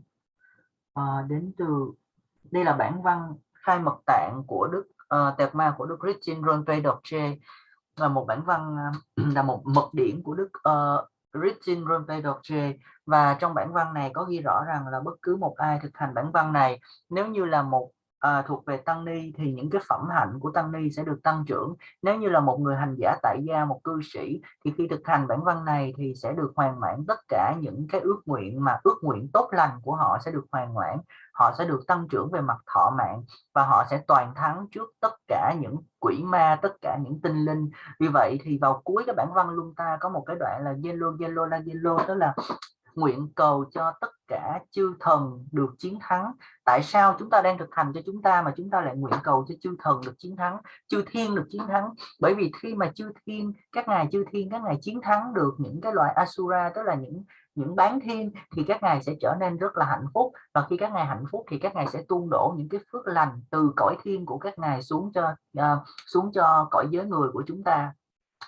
Và ngay sau khi mà chúng ta nguyện cho chư thiên được chiến thắng thì chúng ta sẽ nguyện cho tất cả chư bổn tôn của chúng con được chiến thắng. Thầy nói rằng chư bổn tôn ở đây nói đến là một cái vị bổn tôn hộ mạng của mỗi người. Mỗi người khi được sinh ra cho tới khi chết đi đều có một vị bổn tôn hộ mạng, và cái vị bổn tôn hộ mạng này sẽ luôn luôn bảo hộ cho đời sống của người đó một cách vô hình. Và vì vậy chúng ta cũng nguyện cầu cho bổn tôn hộ mạng chúng ta được chiến thắng. Và sau đó có nói rằng là nguyện hãy hủy diệt tất cả những cái thế lực xấu ác, những cái thế lực tăm tối và dòng truyền của các ma vương. Và tức là nhờ vào cái năng lực của 5 vị Rala toàn thắng này của Lunta này mà sẽ hủy diệt được tất cả những cái năng lực tăm tối và những cái ảnh hưởng xấu của ma vương. Và cuối cùng là xin hãy thành tựu tất cả những hoạt hạnh được phó trao và thầy nói rằng là không chỉ thực hành Lunta là để tăng trưởng cái sự may mắn không mà thôi, nhưng mà cái bản văn này nó còn giúp cho bản thân chúng ta về mặt thân thể, thân khẩu ý. Thì về mặt thân nó sẽ giúp cho chúng ta có thể có một cái thân thể khỏe mạnh, một cái thân thể mạnh mẽ và giống như là được bừng sáng vậy. Và về khẩu thì chúng ta sẽ có được cái năng lực của chân lý ở trong cái khẩu của chúng ta. Khi mà chúng ta nói những điều đúng đắn, chúng ta hướng dẫn cho người khác, thì cái khẩu chúng ta sẽ có một cái năng lực để chúng ta thuyết phục được người đó một cách mạnh mẽ. Và về ý là sẽ tăng trưởng được cái đại định, đại lạc ở trong tâm của chúng ta, tức là tâm chúng ta nó sẽ được an lạc, và từ đó tăng trưởng những cái động cơ tốt lành cho chúng ta, và tăng trưởng cái sự hiểu biết, cái tri kiến cho chúng ta. Và đặc biệt là Lunta nó còn kết nối với Mewa và Pawa, tức là trong ngôn ngữ Việt chúng ta nhắc đến là giống như trong tử vi nó có những cái đại hạn, tiểu hạn, hoặc là những cái năng lượng mà liên quan đến những cái chòm sao, những cái vì tinh tú nó di chuyển trên bầu trời. Thì mỗi người chúng ta đều có những cái sự liên kết với lại tinh tú như vậy, và khi mà mỗi giờ mỗi khắc khác nhau thì nó sẽ xoay chuyển khác nhau. Và nếu như mà nó rơi vào những cái thời khắc xấu thì chắc chắn chúng ta sẽ bị xui xẻo, chúng ta không thể nào may mắn được. Và cái thực hành Lunta nó sẽ điều chỉnh và nó sẽ bạc trừ những cái chướng ngại đến từ những cái sự vận hành của những cái tinh tú đó. Và khi mà những cái sự vận hành, những cái sự chướng ngại đó được bạc trừ vào chúng ta, thì tự nhiên may mắn của chúng ta sẽ được tăng trưởng, cái sự cát tường chúng ta được tăng trưởng. Và khi mà may mắn tự nhiên được tăng trưởng như vậy thì chúng ta sẽ có được sự trường thọ và sự thịnh vượng.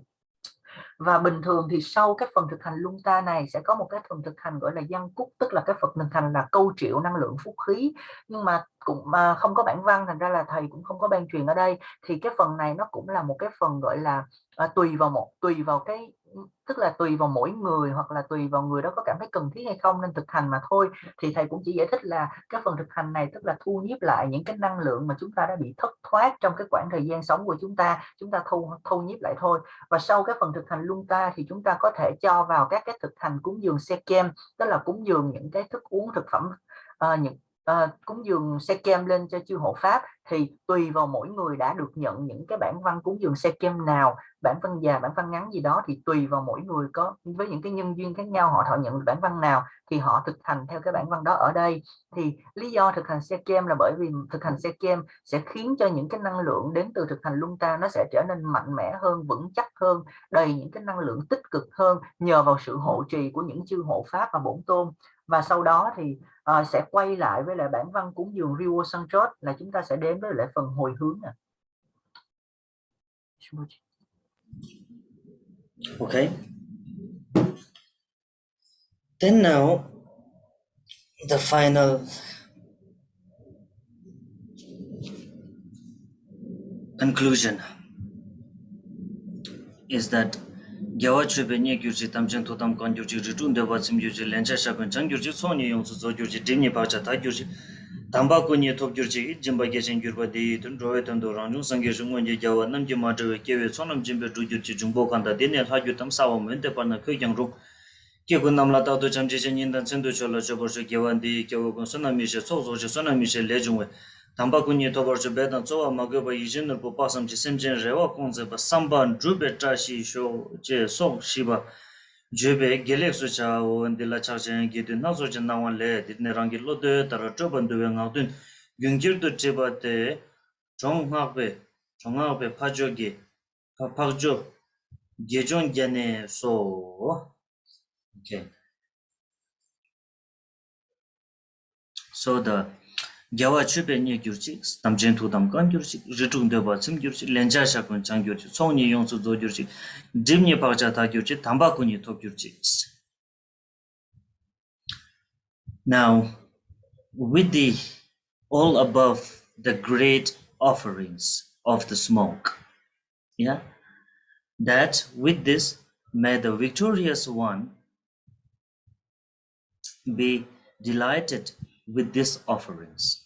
Victorious ones means the enlightened ones, enlightened beings, and even Buddha, Guru, Daka, Dakini, and especially to the Guru Padma Twenty-Souls.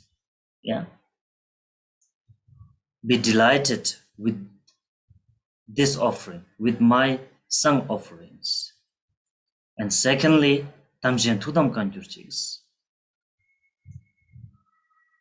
And to the Dharmapalas, to the protectors, may the secret bond be fulfilled with outbound guardians, to the Dharmapalas. And third, it's talking about now, it is talking about the four guests. First is the Gyawa Chube Nye Gyurchis.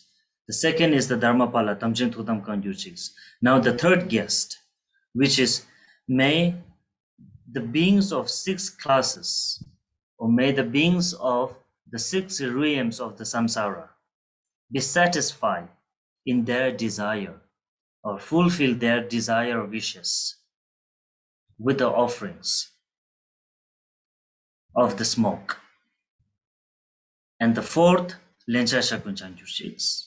And may all my karmic debts from the life after the life until now, all the karmic debts be settled and malice appeased with the offerings. Okay? And then after dedicating to four of them, then this is for dedicating for the self. Is the with the great offerings of the sun, may the two accumulations Yeah, the two accumulation, the merit and the wisdom. This is the two accumulation, is the merit and the wisdom accumulation. So the two accumulations, the sonam gitzok means the merit accumulation is usually from the one that we do some offerings, visible offerings. Okay, from through the visible offerings that we made, that accumulate the merit accumulations. And now how to accumulate the wisdom one? Wisdom accumulation is through the understanding of the visualization, of the realizations. And therefore, to achieve the liberation, to achieve the Buddhahood, in that case, merit accumulation is needed, but especially the wisdom accumulation. Wisdom accumulation is more and more needed to achieve the enlightenment, to achieve the liberation. Okay, this is very important. Without the accumulation of wisdom, we could not be able to realize the true Buddha nature. Okay, you keep in the mind. So therefore, this is called a two accumulation, which is the merit accumulation and the wisdom accumulation. Okay, these two. So it's talking about these two. So may the two accumulation be totally and completely perfected. Yeah. So even in the song, the whatever the song offerings, the objects, the incense or herbs, the whatever offering, that comes into the merit. And whatever when you practice the song offering, that time you have imagined it, you have realized, you have visualized whatever, like deities and offerings, all these things, that comes into the wisdom accumulations. Yeah. So that completely perfected. And therefore, may the two accumulations and their habitual patterns be purified. Yeah. Chigdiba. Now that is talking about the two accumulations and their habitual patterns. Two habitual patterns. It's the chidib da nangdib. Okay, dibani, chigdiba da nangdiba. Chigdiba means the outer ones, it's from the environment and from the samsaric ones. Yeah. And Nangdiba means from the mind side, actually. Yeah. That covered from the habitual patterns that happened from the many, many life before. So that can be purified with the two accumulations. Okay? Understand that. And then at the end, Thambakuni Tokyo and may we attend the two secret kayas. Yeah, attends the two secret kayas, the three kayas. So it's talking about the first two above. Okay, Chuku and the Longku. Okay, the Dharmaka kaya and the Sambhoga kaya is talking about that one. And maybe attend the two secret kayas with the offerings and the benefit of the offerings of the sun. Then now dedication. Jimba Gyachin Gyurban Di Roetundo Rangjung Sangesh Mongi Gyawa Namki Madulwe Kewe Sonam Jimbe Tur Gyurchi. Through the power of the vast generosities, through the power of the pure sung offerings, the generosities that you have given to all the spirits and all the demons and all to the 6 classes of the realms, 6 classes of this samsara.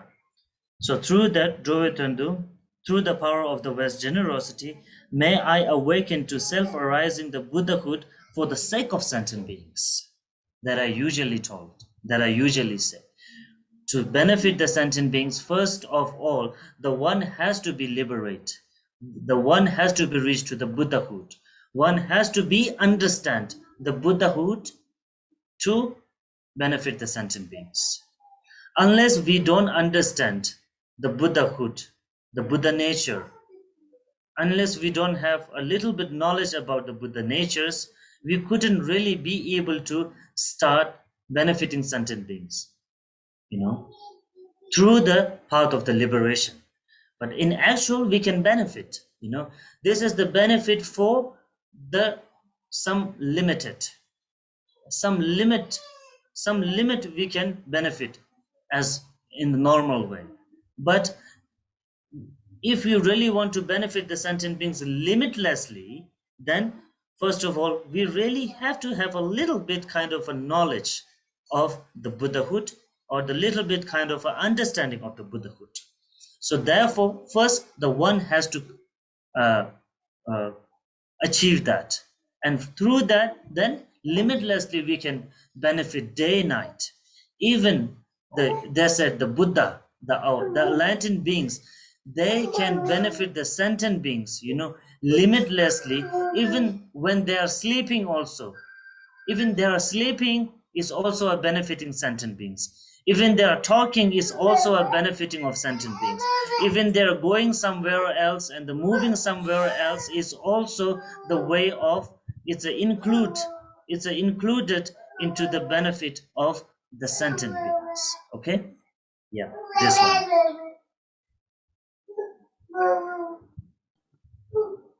Dạ thưa, và bây giờ là đến cái phần gọi là phần kết. Thì trong phần kết này có nói là với nguyện tất cả, tức là với những cái cúng phẩm khói hương tuyệt vời mà chúng ta đã cúng dường như vậy, thì trong phần kết này nói là tới chư chiến thắng là nguyện cầu tới chư chiến thắng, tức là chư Phật, chư giác ngộ là chư Phật, chư đạo sư, chư Đa Ca, tức là chư bổn tôn nam, và chư Dakini là chư không hành nữ, và đặc biệt là tới đạo sư Pematotensan, tức là tới đạo sư Liên Hoa Tràng Sọ, thì nguyện tất cả chư chiến thắng sẽ hoan hỷ thọ dùng những cúng phẩm này, và nguyện là cái sự những cái mật nguyện linh thánh sẽ được tràn đầy đối với là những chư hộ pháp, tức là đối với lại những chư hộ pháp mà trì giữ thệ nguyện, thì nguyện xin cho họ cũng được thỏa mãn, cũng được thọ dùng hoan hỷ những cái cúng phẩm này, và nguyện cho tất cả những cái chúng sinh trong lục đạo luân hồi cũng được đầy đủ, cũng được thỏa mãn và khi thọ dùng cúng phẩm này, và nguyện cho tất cả những cái chủ nợ nghiệp của những cái món nợ nghiệp của chúng con cũng sẽ được hòa giải, cũng sẽ được an diệu đi. Thì đây là nói về 4 cái nhóm khách mà thầy đã nói với chúng ta là chư giác ngộ, chư hộ pháp, tất cả chúng sinh lục đạo và những cái oan gia trái chủ của chúng ta. Và sau đó là có nói tới là nguyện cho nguyện cho tích lũy 2 bồ tư lương được đủ đầy và toàn hảo. Thì 2 cái tích lũy 2 bồ tư lương này là gì? Đó là tích lũy về công đức và trí tuệ. Về công đức tức là cái việc mà chúng ta cúng dường những cái thảo dược, những cái hương thơm, những cái hương liệu, những cái thực phẩm vân vân trong cái cúng dường sang này, Riwo Sangchod này. Đối với những cúng phẩm đó chúng ta cúng dường lên là chúng ta đang tích lũy về mặt công đức. Còn về mặt trí tuệ, đó chính là khi mà chúng ta quán tưởng, chúng ta hiểu được ý nghĩa, chúng ta ngộ ra được những cái ý nghĩa của việc cúng dường này, đó chính là chúng ta đang tích lũy về mặt trí tuệ. Đối với việc để đạt được Phật quả thì chúng ta cần phải có 2 loại tích lũy là về công đức và về trí tuệ. Công đức rất cần thiết nhưng trí tuệ còn cần thiết nhiều hơn. Tuy nhiên cần cả hai để mà chúng ta có thể đạt được Phật quả. Và vì vậy thì nhờ vào việc cúng dường Riwo Sangchod này thì nguyện tích lũy 2 bồ tư lương của chúng ta sẽ được toàn hảo. Sau đó thì nói đến là nguyện cho hai cái gọi là 2 cái xu hướng, tức là trong đời sống của chúng ta, trong nhiều kiếp này chúng ta có những cái xu hướng nó ăn sâu vào trong cái dòng tâm thức của chúng ta, khiến cho chúng ta có những cái thói quen nào đó, có những cái xu hướng nào đó mà nó không có được thanh tịnh.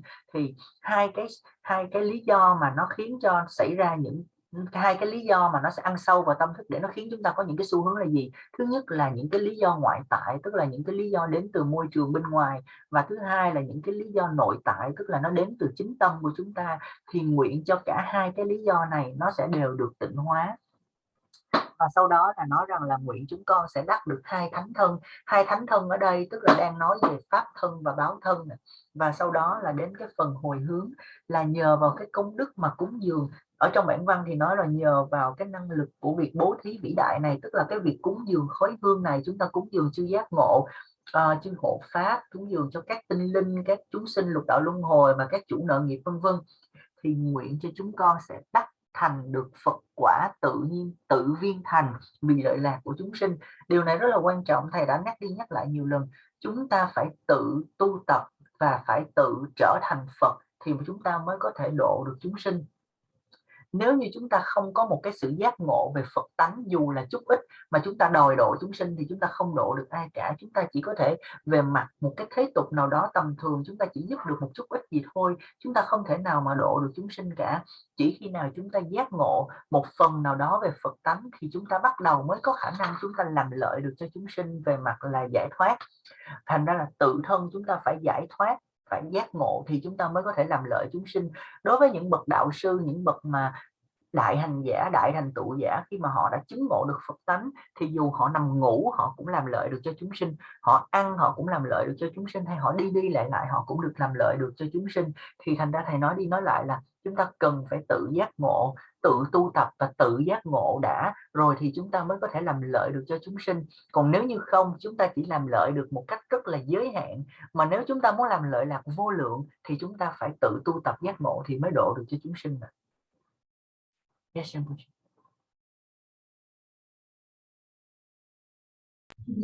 Okay. Then, Joyatundo Rangjo Sankishos, through the generation, through the generosity, may I awaken the self-arising Buddhahood for the sake of the sentient beings, to benefit the sentient beings. And therefore, may the host of beings who have not been liberated by the enlightened ones in the past, yeah, to the sentient beings, yeah, to the host of beings who have not been liberated by the enlightened ones, by the Buddhas and the Bodhisattvas in the past, so that that be liberated by this generosities of my, yeah, the prayer. So it is saying, so those beings that be liberated by my great efforts of the Sang generosity. Okay, and then second is Jumbo Kanda Dirnel Hagyurtam Sawam Vente Parnam Kyokyang Kigunamla Tautu Chamjechi Ninda Sendushala shows. And this one is the dedication for those the spirits which is invisible ones. Yeah, any of the spirits who remain in this place which is invisible during the sung offerings, as I said, because sung offering is not only for the deities, it is always also for the nagas, also for the spirit which is visible one, and even though for the invisible ones. So remain in this place whoever the spirits, yeah, the spirits who dwell on the earth or move into the space, yeah, under the earth or into the space around. So for all of them, always behave lovingly towards all the sentient beings, yeah, with the blessings of the sung offerings. They be a very humble and very much good one towards all the sentient beings. May they don't harm to the sentient beings, they help to those sentient beings, yeah, lovingly towards all the sentient beings, and practice the Buddha Dharma day and night, because they also have, those spirits also have a capability, yeah, capable to practice the Buddha Dharma also. Because whenever we do practice, whenever we recite some things, mane or omane pema, whatever, even they can understand that. They can also listen. They can also hear that. So that's why it says all of them, can be able to practice the Buddha Dharma day and night. Yeah. Loving, and then they can also be able to practice Buddha Dharma day and night and also they can be able to help, and they can also be able to benefit the sentient beings around. Okay. Shows and Gewandi Geogun Sonamisha Sozo Sonamisha legend Tamba Kunyi Topra shows. And through this virtue, through this sung offerings, may all the sentient beings perfectly accumulate the two merits, merit and pristine awareness. So Sonamisha legend, and through the merits, and may all they attend the two sacred kayas, the Dharmaka kaya and the Sambhoga kayas. And may also they that occur due to merit and pristine awareness. Dhambakunya Topar shows. May all the sentient beings and may all the spirits and whoever living in this samsara, that may they obtain the Buddhahood. Okay, Tambakunya Tobar shows. And the final Bedon Towa Maguba Yijunur Bupasam Semjan Rewa Kongzip Samba Shujin Drubit Trashi shows. And the auspicious prayers to all the living ones, that may there be auspiciousness, unsulate by effort and striving, like the wish granting properties of the wish fulfilling gems, and granting the wishes of sentient beings, fulfilling their hopes. Simchen Rewa Kongzaba Bedon Tsuwa Magaba Yijinur Bupasam Simchen Rewa Kongzaba Samban Drupetrashishos. May all the wishes of the sentient beings may fulfill completely, and then through the fulfilling their wishes completely, may they also be able to achieve the Buddhahood, okay, equally to everyone. Okay, so the completing of the Riwo Sangchod practice for today, and then after this Riwo Sangchod, the Guru Padma Sambhava I kept into the place called Changlhari Nimbo, in the northern side actually. This is the treasure they received from the northern side, and this is actually the place belongs in India, in the Sikkim. I think maybe some of you have heard about the name of that place, Sikkim, Sikkim. It's a very beautiful place in the mountain. It's kind of belongs from the Himalaya region, the Sikkim, Changlhari Nimbo. And the cave that where the treasure has received, the name of the cave is Hlari Nimbo, Changlhari Nimbo. Hlari Nimbo is the place that where this treasure, the Riwo Sangchod, the treasure belongs to, okay, the Changlhari Nimbo. So this treasure is the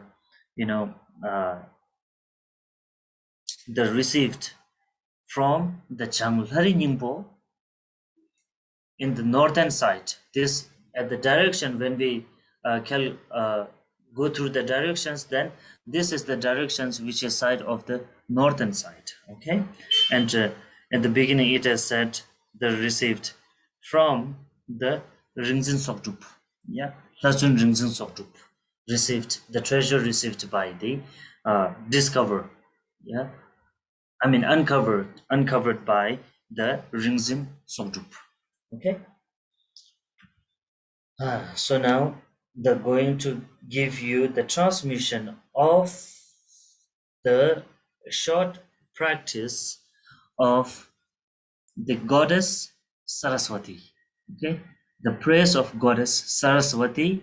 And this is also the one part of the practice to receive the wisdom power, Not only the common wisdom, this is also the receiving the ordinary wisdoms.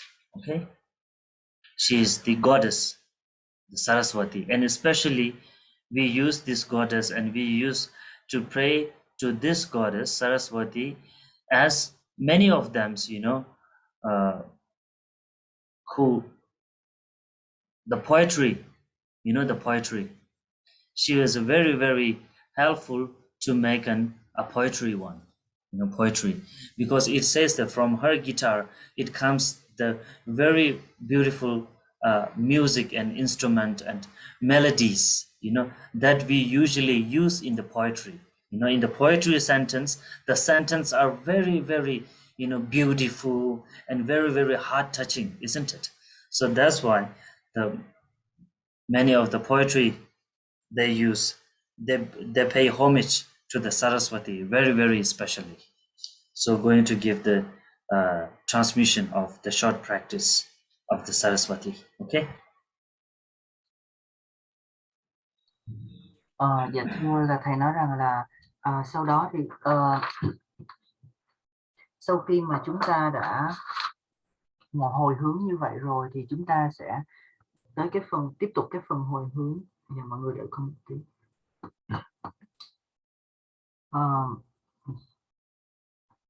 Là tới phần là nguyện cho tất cả những cái chúng sinh mà đã không được giải thoát trong quá khứ bởi những cái bậc chiến thắng, tức là trong quá khứ có rất là nhiều những chúng sinh mà chưa được giải thoát, mặc dù có những chư Phật, chư Như Lai đã thể hiện trong quá khứ trong như vậy. Thì hôm nay nhờ cái công đức bố thí này của con, tức là cái công đức cúng dường Riwo Sangchod này của con, mà tất cả những chúng sinh đó sẽ được giải thoát.